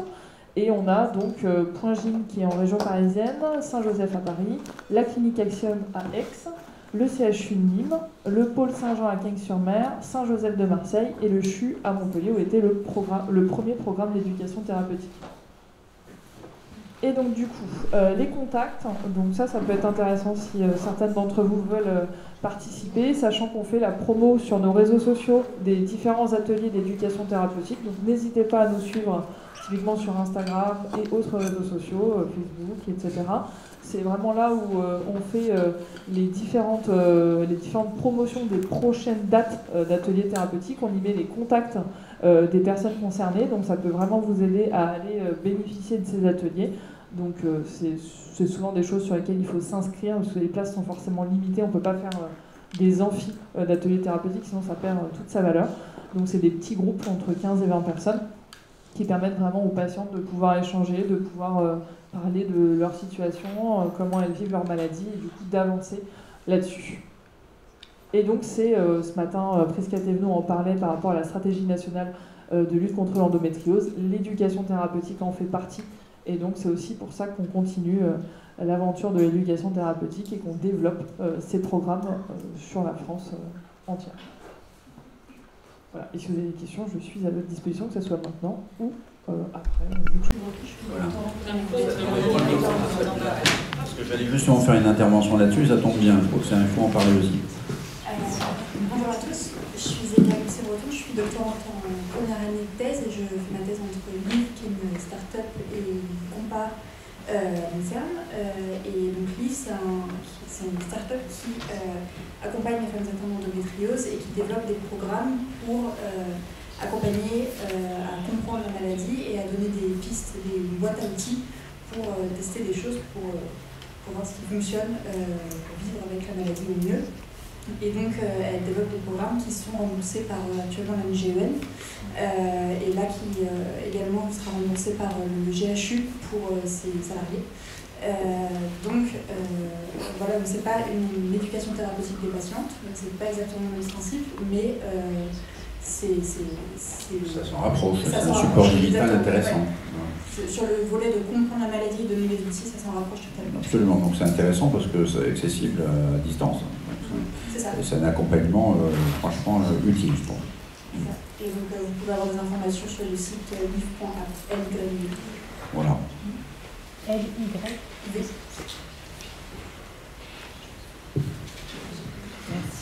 Est-ce que vous auriez une autre question portant sur ce sujet?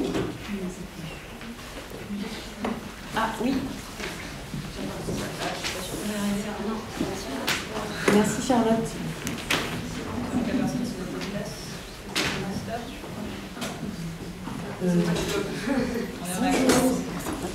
Merci pour l'organisation de cet événement pour commencer. Et j'avais des questions en fait concernant les ateliers, le contenu des ateliers. Est-ce que vous faites par exemple des ateliers pour gestion de l'organisation pour une personne atteinte d'endométriose? Parce que personnellement, j'avoue que ça m'aurait bien aidé et que j'ai pas mal prospecté en fait pour savoir comment on gère la fatigue, les symptômes, en sachant que du coup on peut rien planifier. Enfin, moi je sais que j'ai laissé tomber. Là, c'est plutôt, j'ai compris qu'il ne fallait pas bourriner. Moi, j'avais tendance pendant des années à bourriner en me disant chouette, je vais bien, vite, j'en profite. Très mauvais côté. Et je voulais savoir si justement, parce que du coup, j'ai dû glaner dans des bouquins ou en essayant de chercher sur YouTube des personnes qui seraient atteintes d'autres maladies chroniques. Et je me dis que ce serait vraiment chouette s'il pouvait y avoir ça dans les ateliers, gestion du coup de la maladie au quotidien, comment s'organiser. pour essayer de se ménager, et puis aussi la théorie des cuillères en fait, savoir du coup l'éducation pour appréhender son énergie, comment la faire durer et comment être bienveillante aussi vis-à-vis de soi-même quand on n'y arrive pas, hein, ça ne peut pas être une ligne droite. Voilà pour ma première question, je vais essayer de rappeler la deuxième. Et aussi, par exemple, sur le, est-ce qu'il pourrait y avoir un onglet, par exemple, l'atelier, comment gérer d'un point de vue relationnel ou professionnel, c'est-à-dire on n'a peut-être pas envie de balancer son dossier médical à la tête des gens, mais en même temps, il faut trouver le juste milieu, parce que si on n'en parle pas, moi je me suis aperçue personnellement que les gens peuvent avoir des préjugés. Ils peuvent se dire elle n'est pas fiable, ou elle est en dépression, elle ne sait même pas elle-même, enfin, je sais pas quoi. C'est dire comment trouver le juste milieu sans passer pour une militante ou quelqu'un qui est exhibitionniste médical. Voilà la question. Alors merci beaucoup pour cette question. Alors oui, j'ai envie de répondre oui, c'est abordé comme sujet. En fait, on a des ateliers sur comprendre la maladie et en fait, je vais mettre debout parce que vous ne me voyez pas depuis tout à l'heure, je vous vois comme ça, donc ça m'embête pour vous. Alors en fait, l'idée, c'est vraiment d'avoir des ateliers pour comprendre la maladie. Et en fait, au fil, ce qui est intéressant avec l'atelier d'éducation thérapeutique, c'est que vous êtes avec d'autres patientes. Donc en fait, c'est un peu des tips.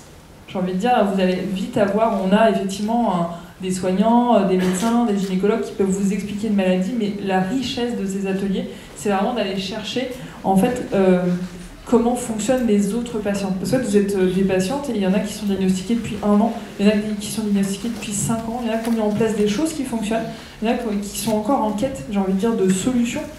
Et en fait, ces échanges-là, ça nourrit en fait l'expérience que chacune en a et ce qu'on en tire.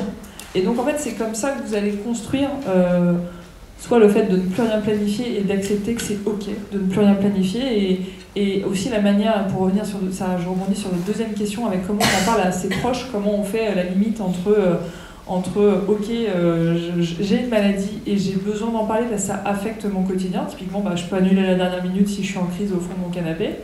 Et comment en même temps je parle pas à tout le monde de l'intégralité de mon dossier médical. En fait, moi je le gère, enfin moi, je ne parle pas en mon nom, mais je trouve que c'est important de savoir où est la limite que vous fixez. C'est-à-dire c'est le plus important, c'est-à-dire à quel moment vous avez envie que les gens soient au courant. Est-ce que ça s'arrête à mon quotidien? Est-ce que ça s'arrête à mon quotidien, ma chirurgie, mes traitements, les effets secondaires, potentiellement des sujets d'infertilité un jour, etc., etc. C'est à vous de fixer la limite qui vous convienne et qui vous permette d'apaiser vos relations, que ce soit avec des amis, un conjoint, une conjointe, des relations aussi professionnelles, c'est-à-dire qu'effectivement la fiabilité en entreprise, elle peut être un peu mise à mal quand on est absente 2 jours par mois, tous les mois à la même période.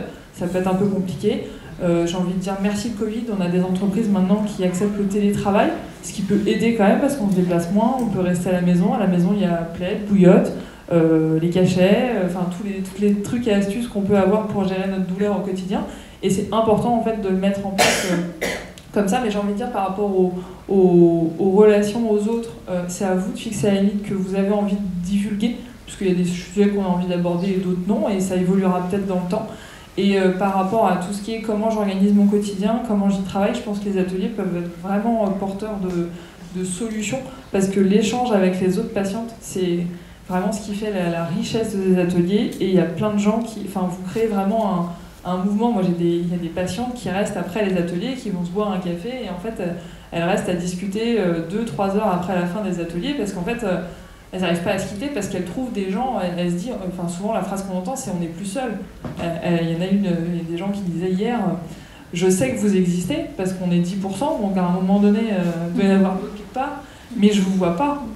Enfin, dans notre quotidien, s'il n'y a aucune copine atteinte dans notre quotidien, on ne sait pas qu'il y a 10% de femmes. Et dans ces ateliers-là, vous vous croisez, vous vous voyez. Et c'est hyper important, en fait, de pouvoir en profiter, parce que c'est vraiment une richesse incroyable pour après vous gérer votre maladie par la suite. J'espère avoir répondu à votre question. Excusez-moi, vous parlez d'ateliers depuis tout à l'heure, mais comment on est au courant, comment on peut être avisé de ces ateliers? Alors j'ai envie de dire, suivez-nous sur Instagram et l'ensemble de nos réseaux sociaux. On en fait la promo. En fait, les ateliers en domaine. Ouais, en domaine, tout à fait. Alors nous, c'est en domaine, effectivement. Oui. Mais l'idée, c'est vraiment, voilà, sur nos réseaux sociaux, on en fait la promo. À chaque fois qu'il y a des ateliers, que ce soit chez Point Gine, chez l'hôpital, enfin je compte pour Paris en tout cas, mais en Ile-de-France, soit Point Gine ou l'hôpital Paris-Saint-Joseph, à chaque fois on met, il va y avoir des ateliers à telle date, et on met le contact de la personne qui va être la coordinatrice de ces ateliers, et du coup qui vous permet de vous inscrire et de contacter cette personne pour les ateliers. Et quand on adhère à Endomind, on a aussi peut-être un mail qui nous rappelle ça ou... Pas forcément, c'est vraiment les réseaux sociaux pour moi. Ouais. Parce qu'en fait, les dates, pour être tout à fait transparente, on les obtient un peu au fil de l'eau, donc et ça change. En fait, c'est en tout cas à Saint-Joseph, c'est tous les 3 mois, c'est tous les trimestres, donc ça revient vite. Donc c'est vrai que pour le mail d'adhérente et d'adhérent, on n'a pas automatisé ça, mais en vrai, je prends note parce que c'est une bonne idée. Parce que c'est une bonne idée. Si on n'est pas réseau, on n'a pas l'enfant. Enfin, c'est juste. Oui, absolument. Après, c'est sur d'autres réseaux qu'Instagram. C'est sur notre newsletter aussi peut-être? Oui, c'est sur la newsletter, et typiquement sur le site de l'hôpital Paris-Saint-Joseph, ils en font également la promotion. Et il y a, quoi qu'il arrive, le contact de l'infirmière coordinatrice qui gère ces ateliers-là et qui est le contact principal à qui vous pouvez écrire, même sans avoir les dates, pour dire bah voilà, sur une prochaine date, je serai intéressée pour participer à ces ateliers. Merci beaucoup Véronique du coup pour ta présentation. Et du coup effectivement je me permets de rebondir, du coup Véronique, moi, Charlotte qui est là, Juliette aussi, nous sommes donc bénévoles à Endomind. Si j'ai oublié un bénévole dans l'assemblée, je m'excuse. Mais effectivement, si vous souhaitez qu'on parle de l'association dans un temps 2, on pourra le faire tout à l'heure avec grand plaisir. Et du coup, last but not least, je passe la main du coup à Marina Vaskov qui va nous parler de la stratégie nationale et de la recherche. Je te passe la main. Merci beaucoup. Bonjour à tous. En termes de thématiques, pour que des équipes de recherche qui travaillent sur l'endométriose ou pas forcément, mais qui ont des compétences et qui peuvent contribuer à améliorer les connaissances sur la maladie, puissent proposer des projets et recevoir des fonds pour pouvoir travailler sur l'endométriose. Donc ça, c'est vraiment très important et c'est vraiment ce qu'on attendait depuis longtemps, donc on est vraiment très content de ça. Il va y avoir aussi un programme d'épidémiologie qui va permettre de préciser les chiffres de l'endométriose et de travailler sur l'identification de ces vecteurs de risque environnementaux et génétiques. Et donc tout ça, ce sont des travaux qui sont en cours. Il y a une visite de la ministre de la Recherche le 10 mars dernier auprès des équipes de recherche qui travaillent sur l'endométriose et qui est venue réaffirmer un petit peu cette intention du gouvernement de développer ce PEPR. Donc il va très certainement être lancé en 2023. Donc voilà pour ce qui bouge au niveau politique, institutionnel. Et puis au niveau de la recherche de manière générale, donc un des projets dont je peux vous parler qui permet vraiment d'être actrice de la recherche sur la maladie, c'est le projet COMPARE. Donc COMPARE, c'est la communauté de patients pour la recherche. C'est un projet de recherche participative qui est une e-cohorte de patients atteints de maladies chroniques qui passent un petit peu de temps tous les mois pour répondre à des questionnaires en ligne qui permettent de faire avancer la recherche sur les maladies chroniques. Et donc au sein de COMPARE, il y a une cohorte endométriose qui regroupe plusieurs milliers de patientes atteintes d'endométriose et ou d'adénomiose et qui regroupe plusieurs milliers de femmes qu'on suit depuis plusieurs années. Et ce projet-là permet de répondre à différentes questions sur la maladie. Donc pour vous dire là où on en est un petit peu dans ce projet, donc il y a eu une première étude publiée qu'on appelle entre nous l'étude baguette magique, puisqu'on a demandé aux personnes qui participent à COMPARE si vous aviez une baguette magique, qu'est-ce que vous changeriez de votre prise en charge? Et donc au sein d'un échantillon de 1000 patientes qui ont répondu à cette question, on a fait une analyse et on a vu que 2500 idées étaient proposées. Ces idées, nous avons regroupées en 61 thèmes et en 14 grands axes d'amélioration. Et donc les 3 premiers, c'était d'améliorer la connaissance et la reconnaissance de la maladie par les soignants. Le deuxième était de mettre fin aux violences médicales. Et le troisième était d'améliorer les soins spécifiques à l'endométriose. Mais vous pouvez retrouver l'ensemble de ces résultats qu'on a partagés. Donc, on envoie une newsletter à nos participantes et aussi sur les réseaux sociaux, on partage un petit peu les résultats. Donc ça, c'est vraiment une première pierre de ce travail-là. Et on a plusieurs autres études en cours. Donc, une étude en cours qui porte sur le délai de diagnostic, qui a permis de déterminer que dans cet échantillon de COMPARE endométriose, on a un délai de diagnostic moyen de 10 ans. Donc on parle souvent d'un délai moyen de diagnostic de 7 ans. Ça se base sur une étude multicentrique qui a été faite en Angleterre. Mais dans cet échantillon-là, on a un délai diagnostique moyen de 10 ans. Donc c'est très important. On a d'ailleurs un délai moyen, on a d'ailleurs un âge moyen au diagnostic, on en parlait tout à l'heure, de 28 ans. Donc effectivement, c'est un âge qui est assez, en moyenne, assez élevé. Et on est en train d'étudier les facteurs qui sont associés à ce délai-là pour pouvoir justement déterminer un petit peu quel est le profil des personnes qui ont un délai particulièrement long pour pouvoir agir concrètement et donner des pistes aux décideurs pour agir sur ces points-là, pour améliorer et réduire le délai diagnostique. On travaille sur plein d'autres aspects de la maladie, notamment on a une étude en cours sur l'évolution sur les profils d'évolution des symptômes au cours du temps. On travaille aussi sur le recours aux thérapies alternatives et complémentaires, sur la santé mentale, sur les douleurs neuropathiques. On a vraiment beaucoup de sujets en cours. Tout va sortir très bientôt, en fait, cette année. Je pense que ça va être une grande année pour l'étude compas endométriose. Et on a eu d'ailleurs des soutiens très importants qui nous confortent aussi dans ce qu'on fait et dans les objectifs qu'on a. Donc on a eu un soutien de l'association Endomind par rapport à l'Endorun, donc merci beaucoup. Un soutien très précieux qui nous permet de démarrer des nouveaux projets de recherche. On a eu un soutien également de la Fondation Apicil et de la Fondation de France qui nous permettent de démarrer de nouveaux projets sur les douleurs. Et puis on a eu un financement de l'Agence nationale pour la recherche, qui est un financement qui est assez compétitif et qui montre un petit peu aussi la qualité des projets qu'on lance dans compas endométriose. Et donc, à côté de tout ça, on va bientôt, excusez-moi, je vous parle beaucoup de compars parce que bon, voilà, il y a beaucoup de choses à dire aussi. Mais donc, on est sur le point de lancer une grande étude sur la santé reproductive, sur l'infertilité et sur le recours aux procédures de congélation d'ovocytes dans le but d'une préservation de la fertilité. Et donc, très prochainement, les participantes vont recevoir des questionnaires sur ces questions-là pour essayer de mieux comprendre l'infertilité, le profil des personnes qui ont cela et aussi pour pouvoir déterminer un petit peu les taux de grossesse par type de différents traitements, mais aussi pouvoir étudier les complications de la grossesse et puis pouvoir décrire un petit peu, j'ai envie de dire pour la première fois, le recours aux procédures de congélation d'ovocytes. Comment ça se passe et quel est le vécu des patientes sur ça. Et ensuite, ce qu'on voudra faire aussi, qui est vraiment un grand objectif de l'étude compare, c'est d'étudier quel est l'impact de différentes interventions sur l'évolution des symptômes douloureux et sur l'évolution de la qualité de vie au cours du temps.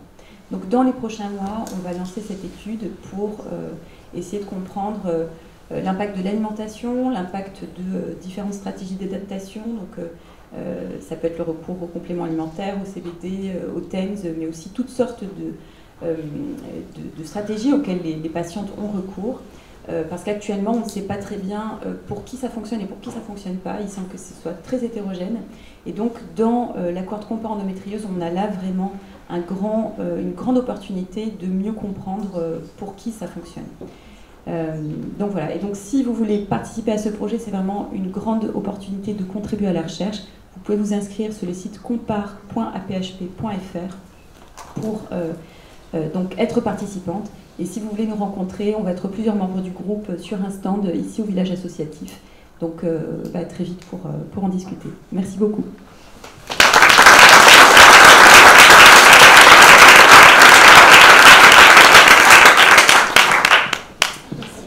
Merci Marina pour ta présentation, ton intervention. Je me demandais, est-ce que tu peux peut-être épeler compare? Oui, donc compare, c'est comme le mot compare, donc c'est C-O-M-P-A-R-E. Voilà, juste pour être sûr. Vous puissiez y avoir accès. Alors, est-ce que vous auriez des questions portant sur la recherche?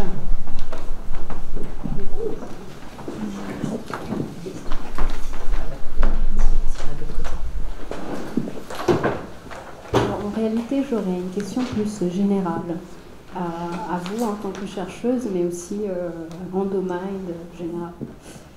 Est-ce que dans le combat qui est fait par le biais aussi de cette stratégie nationale, il y a la discussion sur la prise en charge financière?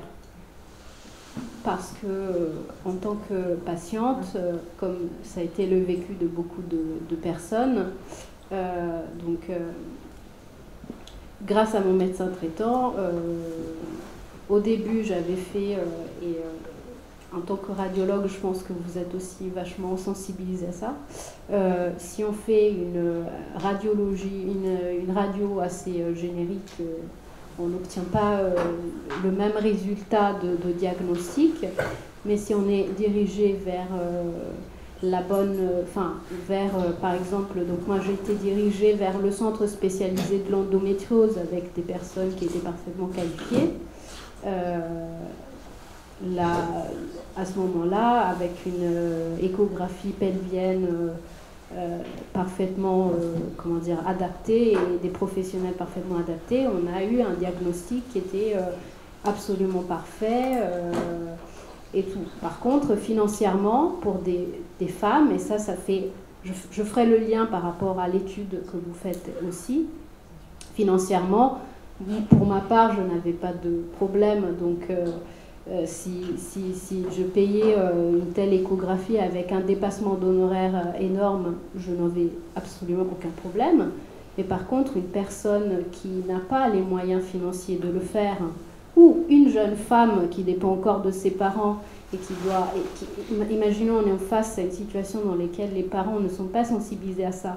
Donc ils ne vont pas amener l'enfant ou l'adolescente vers le médecin pour faire le diagnostic, ou payer un chiffre énorme au centre spécialisé au Luxembourg qui va lui coûter, même avec la meilleure mutuelle du monde, payer un tel dépassement d'honoraires.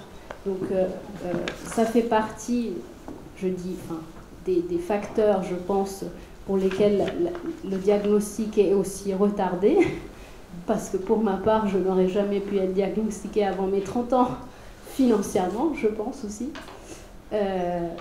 Et d'autre part, est-ce que cette réflexion qui est généraliste, qui est transversale, est abordée comme le combat principal, la prise en charge financière pour les patientes, qu'elles puissent avoir accès à cette spécialisation, on va dire, avancée, mais qui soit un jour complètement prise en charge pour que le diagnostic soit fait le plus précocement possible.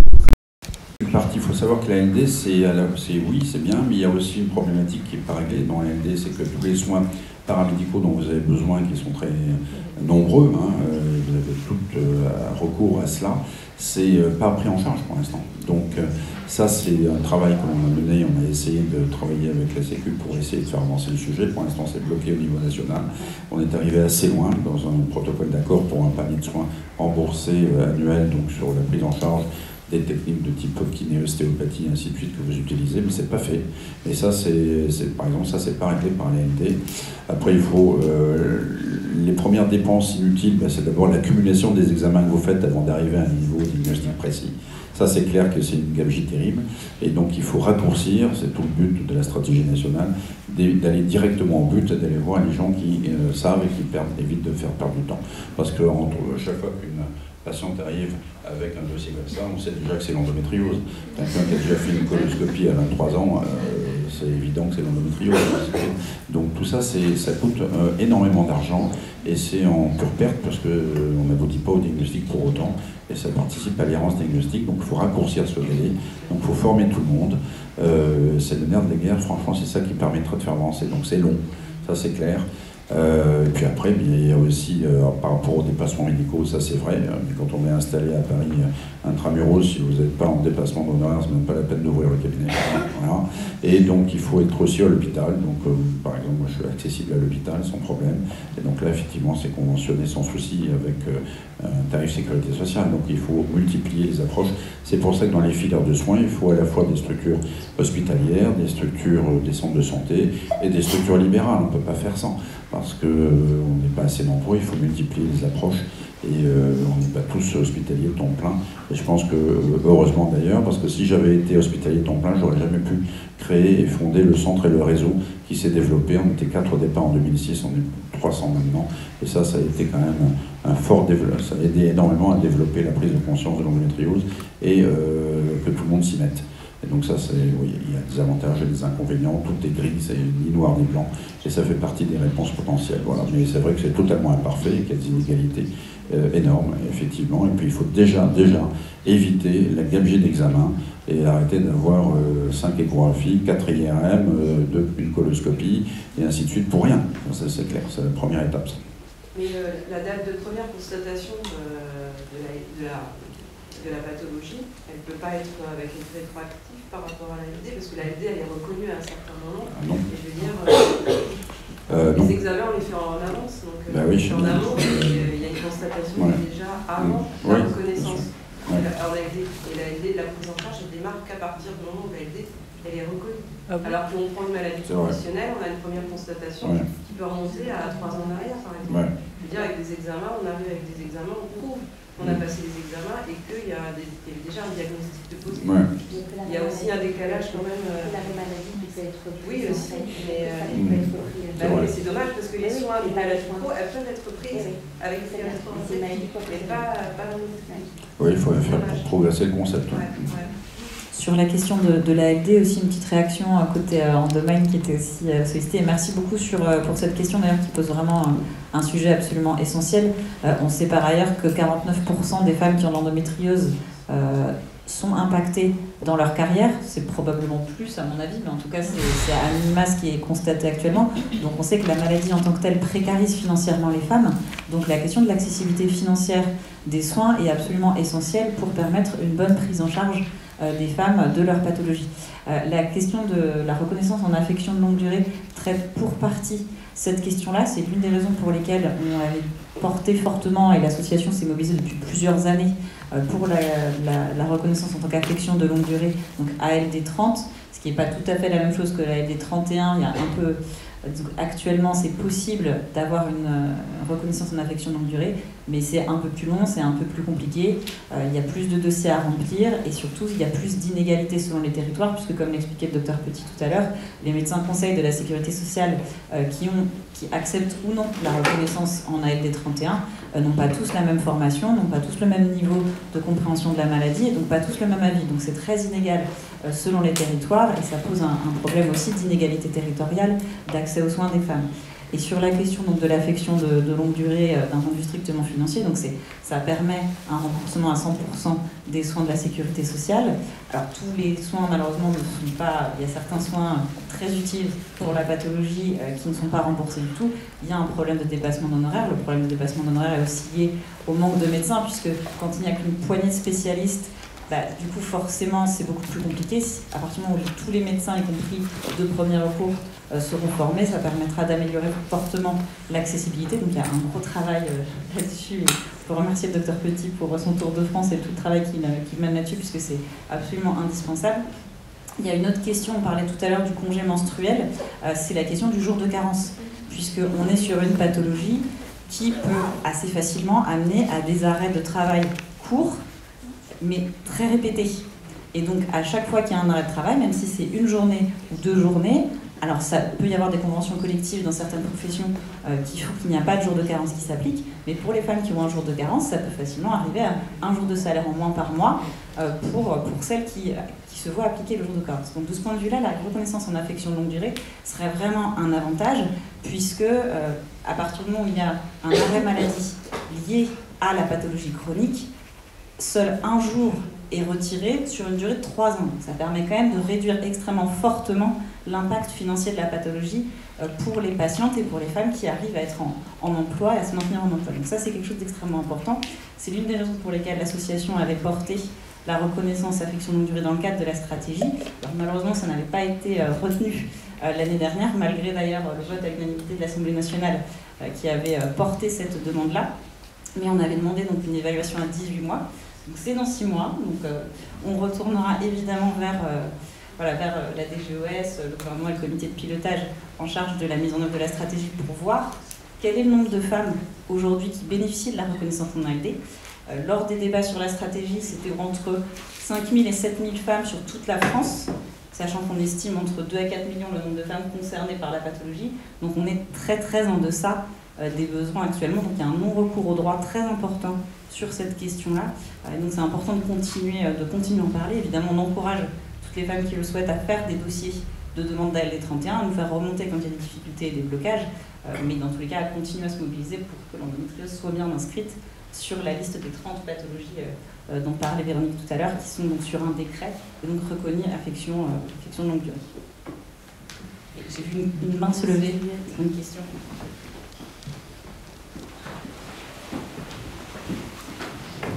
Merci. Oui, c'était une question par rapport à la recherche. En fait, je voulais savoir quel était le regard actuel de la recherche sur la prévention et donc aussi les chemins que ça ouvre comme piste. Pourquoi on est 10%? Est-ce que c'est le cas dans les autres sociétés du monde? Et voilà, c'est la question de l'étiologie aussi de la maladie et du coup des réglementations politiques qui pourraient être, que ça pourrait impliquer. Alors ça c'est une très bonne question. En fait donc il y a deux questions. Donc la question de combien on est, en France, quelle est la prévalence de la maladie sur chaque continent. Ça on ne sait pas, on n'a pas de données fiables pour estimer ça pour l'instant. Donc le chiffre de 10% est assez grossier et il se base sur des résultats d'études qui ont eu lieu un peu partout dans le monde. Donc pour l'instant on n'a vraiment pas de bons chiffres pour pouvoir faire de comparaison, ni même pour pouvoir dire que ça augmente, que l'incidence augmente au cours du temps ou pas. Mais ça va venir, donc ça c'est plutôt dans le futur. Par rapport à la prévention, pour pouvoir faire de la prévention, c'est vraiment l'objectif premier des résultats d'épidémiologie. Avant de pouvoir faire la prévention, il faut qu'on puisse connaître quels sont les facteurs de risque de la maladie. Là actuellement, les seuls facteurs qui sont vraiment établis dans la littérature, c'est plus des marqueurs de risque que des facteurs de risque, parce que ce sont les personnes qui ont leurs règles plus tôt, qui ont des cycles menstruels plus courts, donc qui sont exposées aux menstruations plus fréquemment en fait au cours de leur vie. Mais voilà, des personnes aussi qui ont un indice de masse corporelle faible aussi, donc plutôt des facteurs hormonaux. Mais justement, on n'a pas encore de bonnes données sur l'endométriose. Et donc c'est vraiment tout l'objectif du PEPR aussi, et puis des travaux qui sont faits en épidémiologie, c'est d'améliorer la qualité des données qu'on va avoir sur l'endométriose dans les études, pour pouvoir faire en sorte d'avoir une qualité de réponse vraiment fiable et déterminer quels sont les facteurs de risque, notamment environnementaux et génétiques. Et quand on pourra répondre à la question quels sont les facteurs de risque modifiables sur lesquels on peut agir pour diminuer les risques d'endométriose, là on pourra faire de la prévention, mais pour l'instant, la prévention qu'on peut faire, c'est surtout par rapport au délai de diagnostic et au fait d'éviter aussi que la maladie soit diagnostiquée plus précocement et diminuer l'impact des symptômes. Merci. J'ai entendu parler du test salivaire. Qu'est-ce qu'il en est? Enfin, je sais pas, j'ai entendu parler de ça. Oui, donc effectivement, une société a mis en place un test salivaire en France, une entreprise française, tout à fait. Donc pour l'instant, il y a une étude qui a été publiée sur ce test qui demande à être confirmée. Donc c'est une technologie qui est prometteuse et qui, si elle est confirmée, pourra permettre justement de réduire ce délai de diagnostic par une détection plus précoce. Mais pour l'instant, on n'en est pas à l'utilisation de ce test. Ça demande vraiment confirmation. Il me semble que peut-être le fondateur sera là cet après-midi, je ne suis pas sûr. Ouais, j'ai vérifié tous les postes.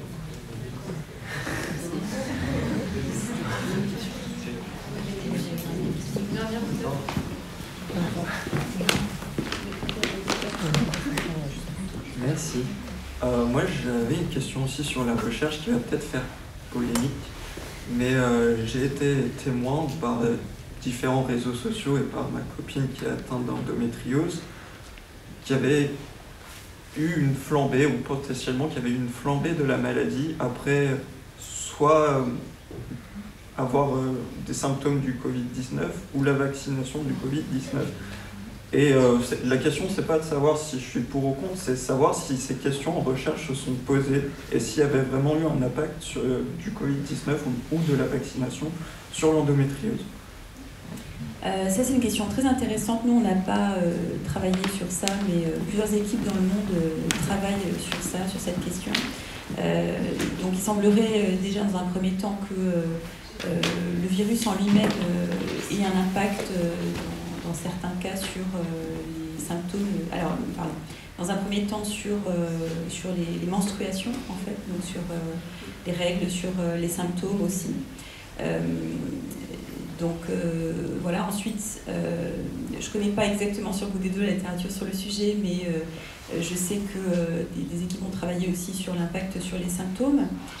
Si je me souviens bien, je pense, j'ai l'impression que oui, il se peut qu'une étude ait montré un impact sur les symptômes, ce qui ne serait pas étonnant si le virus en lui-même, donc que ce soit l'infection par le Covid-19 ou l'exposition à la vaccination qui est vis-à-vis du virus, ce ne serait pas étonnant que ça puisse avoir un impact sur les symptômes. Maintenant, ce qu'il y a eu aussi, des travaux auxquels j'ai participé ont montré que la pandémie en elle-même aussi avait eu un impact sur la maladie, puisque beaucoup de rendez-vous médicaux ont été retardés, des chirurgies ont été retardées, donc il y a eu aussi des choses sur ce plan-là. Mais voilà, il faudrait que je regarde un petit peu plus, d'un peu plus près pour pouvoir répondre précisément. Merci. Alors il est midi 5, je suis désolée, on a un tout petit peu de retard, donc je vais te passer la main du coup Juliette, qui est aussi bénévole à Endomind pour le mot de la fin. Merci, ce sera rapide. Je vais déjà quand même commencer par remercier les intervenants pour leur présence ce matin, notamment Frédéric Perrotte. Je ne sais pas si elle nous entend encore ou pas. On espère qu'elle nous entend, sinon on la remerciera en direct plus tard. Le docteur Éric Petit, bien sûr, donc militant de longue date pour la reconnaissance et une meilleure prise en charge de l'endométriose. Marina Gvaskov, épidémiologiste infatigable, qui a d'ores et déjà permis de faire avancer la recherche et qui continuera, en tout cas, à placer la France, voire même l'Europe, à l'avant-poste de la recherche sur l'endométriose. Donc merci pour votre présence et pour tout le travail qui est réalisé. Merci également à Ambre qui réalise une petite captation vidéo. Donc cette conférence pourra être disponible en ligne sur le site d'Endomind plus tard et sur les réseaux sociaux dont nous avons déjà beaucoup parlé ce matin. Un merci encore à la mairie du 15e pour leur accueil. Et également un remerciement notamment à Emma Lopez pour l'animation de cette table ronde et Véronique Pereira, donc toutes les deux membres d'Endomind, ainsi qu'à l'ensemble des bénévoles d'Endomind impliqués dans l'organisation de cette conférence et de cette journée. J'en profite pour poser une petite question. On pourrait presque se demander pourquoi est-ce qu'on devient bénévole dans une association de patientes. On vit déjà avec une pathologie chronique pour la plupart des membres de l'association. Alors certaines sont mamans de filles ayant de l'endométriose, mais pour beaucoup, ce sont des femmes concernées. On peut déjà se dire que conserver une vie professionnelle, tenter de la concilier avec une vie personnelle, c'est déjà un défi dans ces circonstances-là. Donc pourquoi, dans ces conditions, vouloir s'encombrer d'un engagement associatif ? Eh bien, premièrement, parce que ça permet de reprendre le pouvoir sur la maladie. On en a déjà un petit peu parlé ce matin. Il y a plusieurs moyens de faire ça. On a parlé du fait de s'engager, par exemple, dans le cadre de Compare, pour participer à des études. On a parlé des ateliers d'éducation thérapeutique des patients. Le fait de s'engager dans une association comme ça participe aussi à reprendre le contrôle, à reprendre le pouvoir sur la pathologie. Mais c'est aussi pour une autre raison, qui est que les patientes, et on le ressent d'ailleurs dans les questions et dans les échanges qu'on est en train d'avoir, les patientes ne souffrent pas seulement de l'endométriose, ils ne souffrent pas seulement d'une maladie, elles souffrent aussi des carences de la société à prendre en charge la maladie. On ne souffre pas seulement de douleurs pendant les règles, de fatigue chronique, mais plus globalement de l'inaptitude actuelle du système de santé, du système scolaire, du droit du travail à s'adapter à une pathologie qui touche pourtant plus de 5% de la population. Donc en tant que patiente, on ne peut pas guérir la maladie, on compte sur les chercheurs pour nous aider là-dessus, et on essaie de faire en sorte qu'ils disposent des moyens financiers nécessaires pour le faire. Aujourd'hui, on n'est pas encore tout à fait à la hauteur de ce qu'il faudrait, puisqu'y compris on voit que dans la stratégie nationale a été annoncé le chiffre de 20 millions d'euros pour la recherche sur 5 ans. Ça semble être énorme, mais quand on regarde bien, en fait, ça ne fait que quelques euros par femme concernée par la maladie par an. Donc on pourrait, je pense, faire encore mieux pour pouvoir vraiment faire avancer la recherche de manière plus importante. Et en tant que patiente, on peut, à défaut de guérir la maladie, on peut essayer de guérir la société des maux qui nous concernent. Certains ne sont pas des fatalités. Il y a la question du tabou des règles, qui est fortement lié aussi au diagnostic qui est beaucoup trop long, la non prise en compte de la parole des femmes dans l'expression de leur douleur, l'errance médicale, l'errance administrative, notamment liée à la non-reconnaissance de la maladie comme affection de longue durée. Et ces symptômes-là, ce ne sont pas le signe de la maladie, mais d'une maladie de la société qui, elle, peut et doit être soignée. Et de manière plus large, l'endométriose est un peu le reflet de difficultés qui touchent de manière beaucoup plus importante la question de la santé des femmes. Ça a été un petit peu dit par la députée en entrée, mais c'est vrai que ça relève, c'est le miroir d'une problématique beaucoup plus large. Il n'y a aujourd'hui aucune pathologie féminine reconnue comme affection de longue durée. Il n'y a que très peu de programmes d'éducation thérapeutique, et on salue le travail mené par Véronique et Priscilla qui font aussi un tour de France pour aller chercher les praticiens et voilà, les inciter à développer ces ETP. Mais on en a aujourd'hui une dizaine en France sur l'endométriose. Ça, 7, on arrivera très bientôt à 10, mais aucun doute là-dessus. Voilà. Mais ça reste encore évidemment bien trop peu par rapport aux millions de femmes qui ont besoin de ces outils pour pouvoir améliorer leur quotidien. Et donc c'est pour ça que nous avons, à l'occasion de cette journée mondiale sur l'endométriose, fait le choix de travailler plus largement avec d'autres associations avec qui vous pourrez échanger sur le parvis de la mairie, là, qui ont installé des stands et qui pourront échanger avec vous. L'association Règles Alimentaires, le collectif BAMP, SOPK Europe ou l'association Amavea, qui donc sont également impliqués dans cette journée. Donc voilà, notre mot d'ordre pour cette endomarche, c'est de faire en sorte que les jeunes générations ne vivent pas la même chose que ce que les patientes, que ce que nous avons pu vivre, et donc de faire en sorte que la santé des femmes soit de manière générale beaucoup mieux reconnue en France. Nous avons 160 ans de retard à rattraper pour mieux faire reconnaître l'endométriose. Donc on vous invite également à participer à 14h à la marche mondiale qui partira pour la France du Paris de la mairie.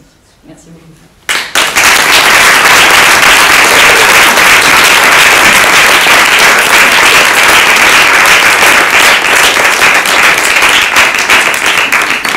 Grands yeux, mais vous avez le droit de vous lever. Merci beaucoup à tous et à toutes pour votre présence, pour votre attention. Et du coup, rendez-vous au village associatif dehors et rendez-vous ici si vous souhaitez parler d'Endomind. Merci et bonne journée.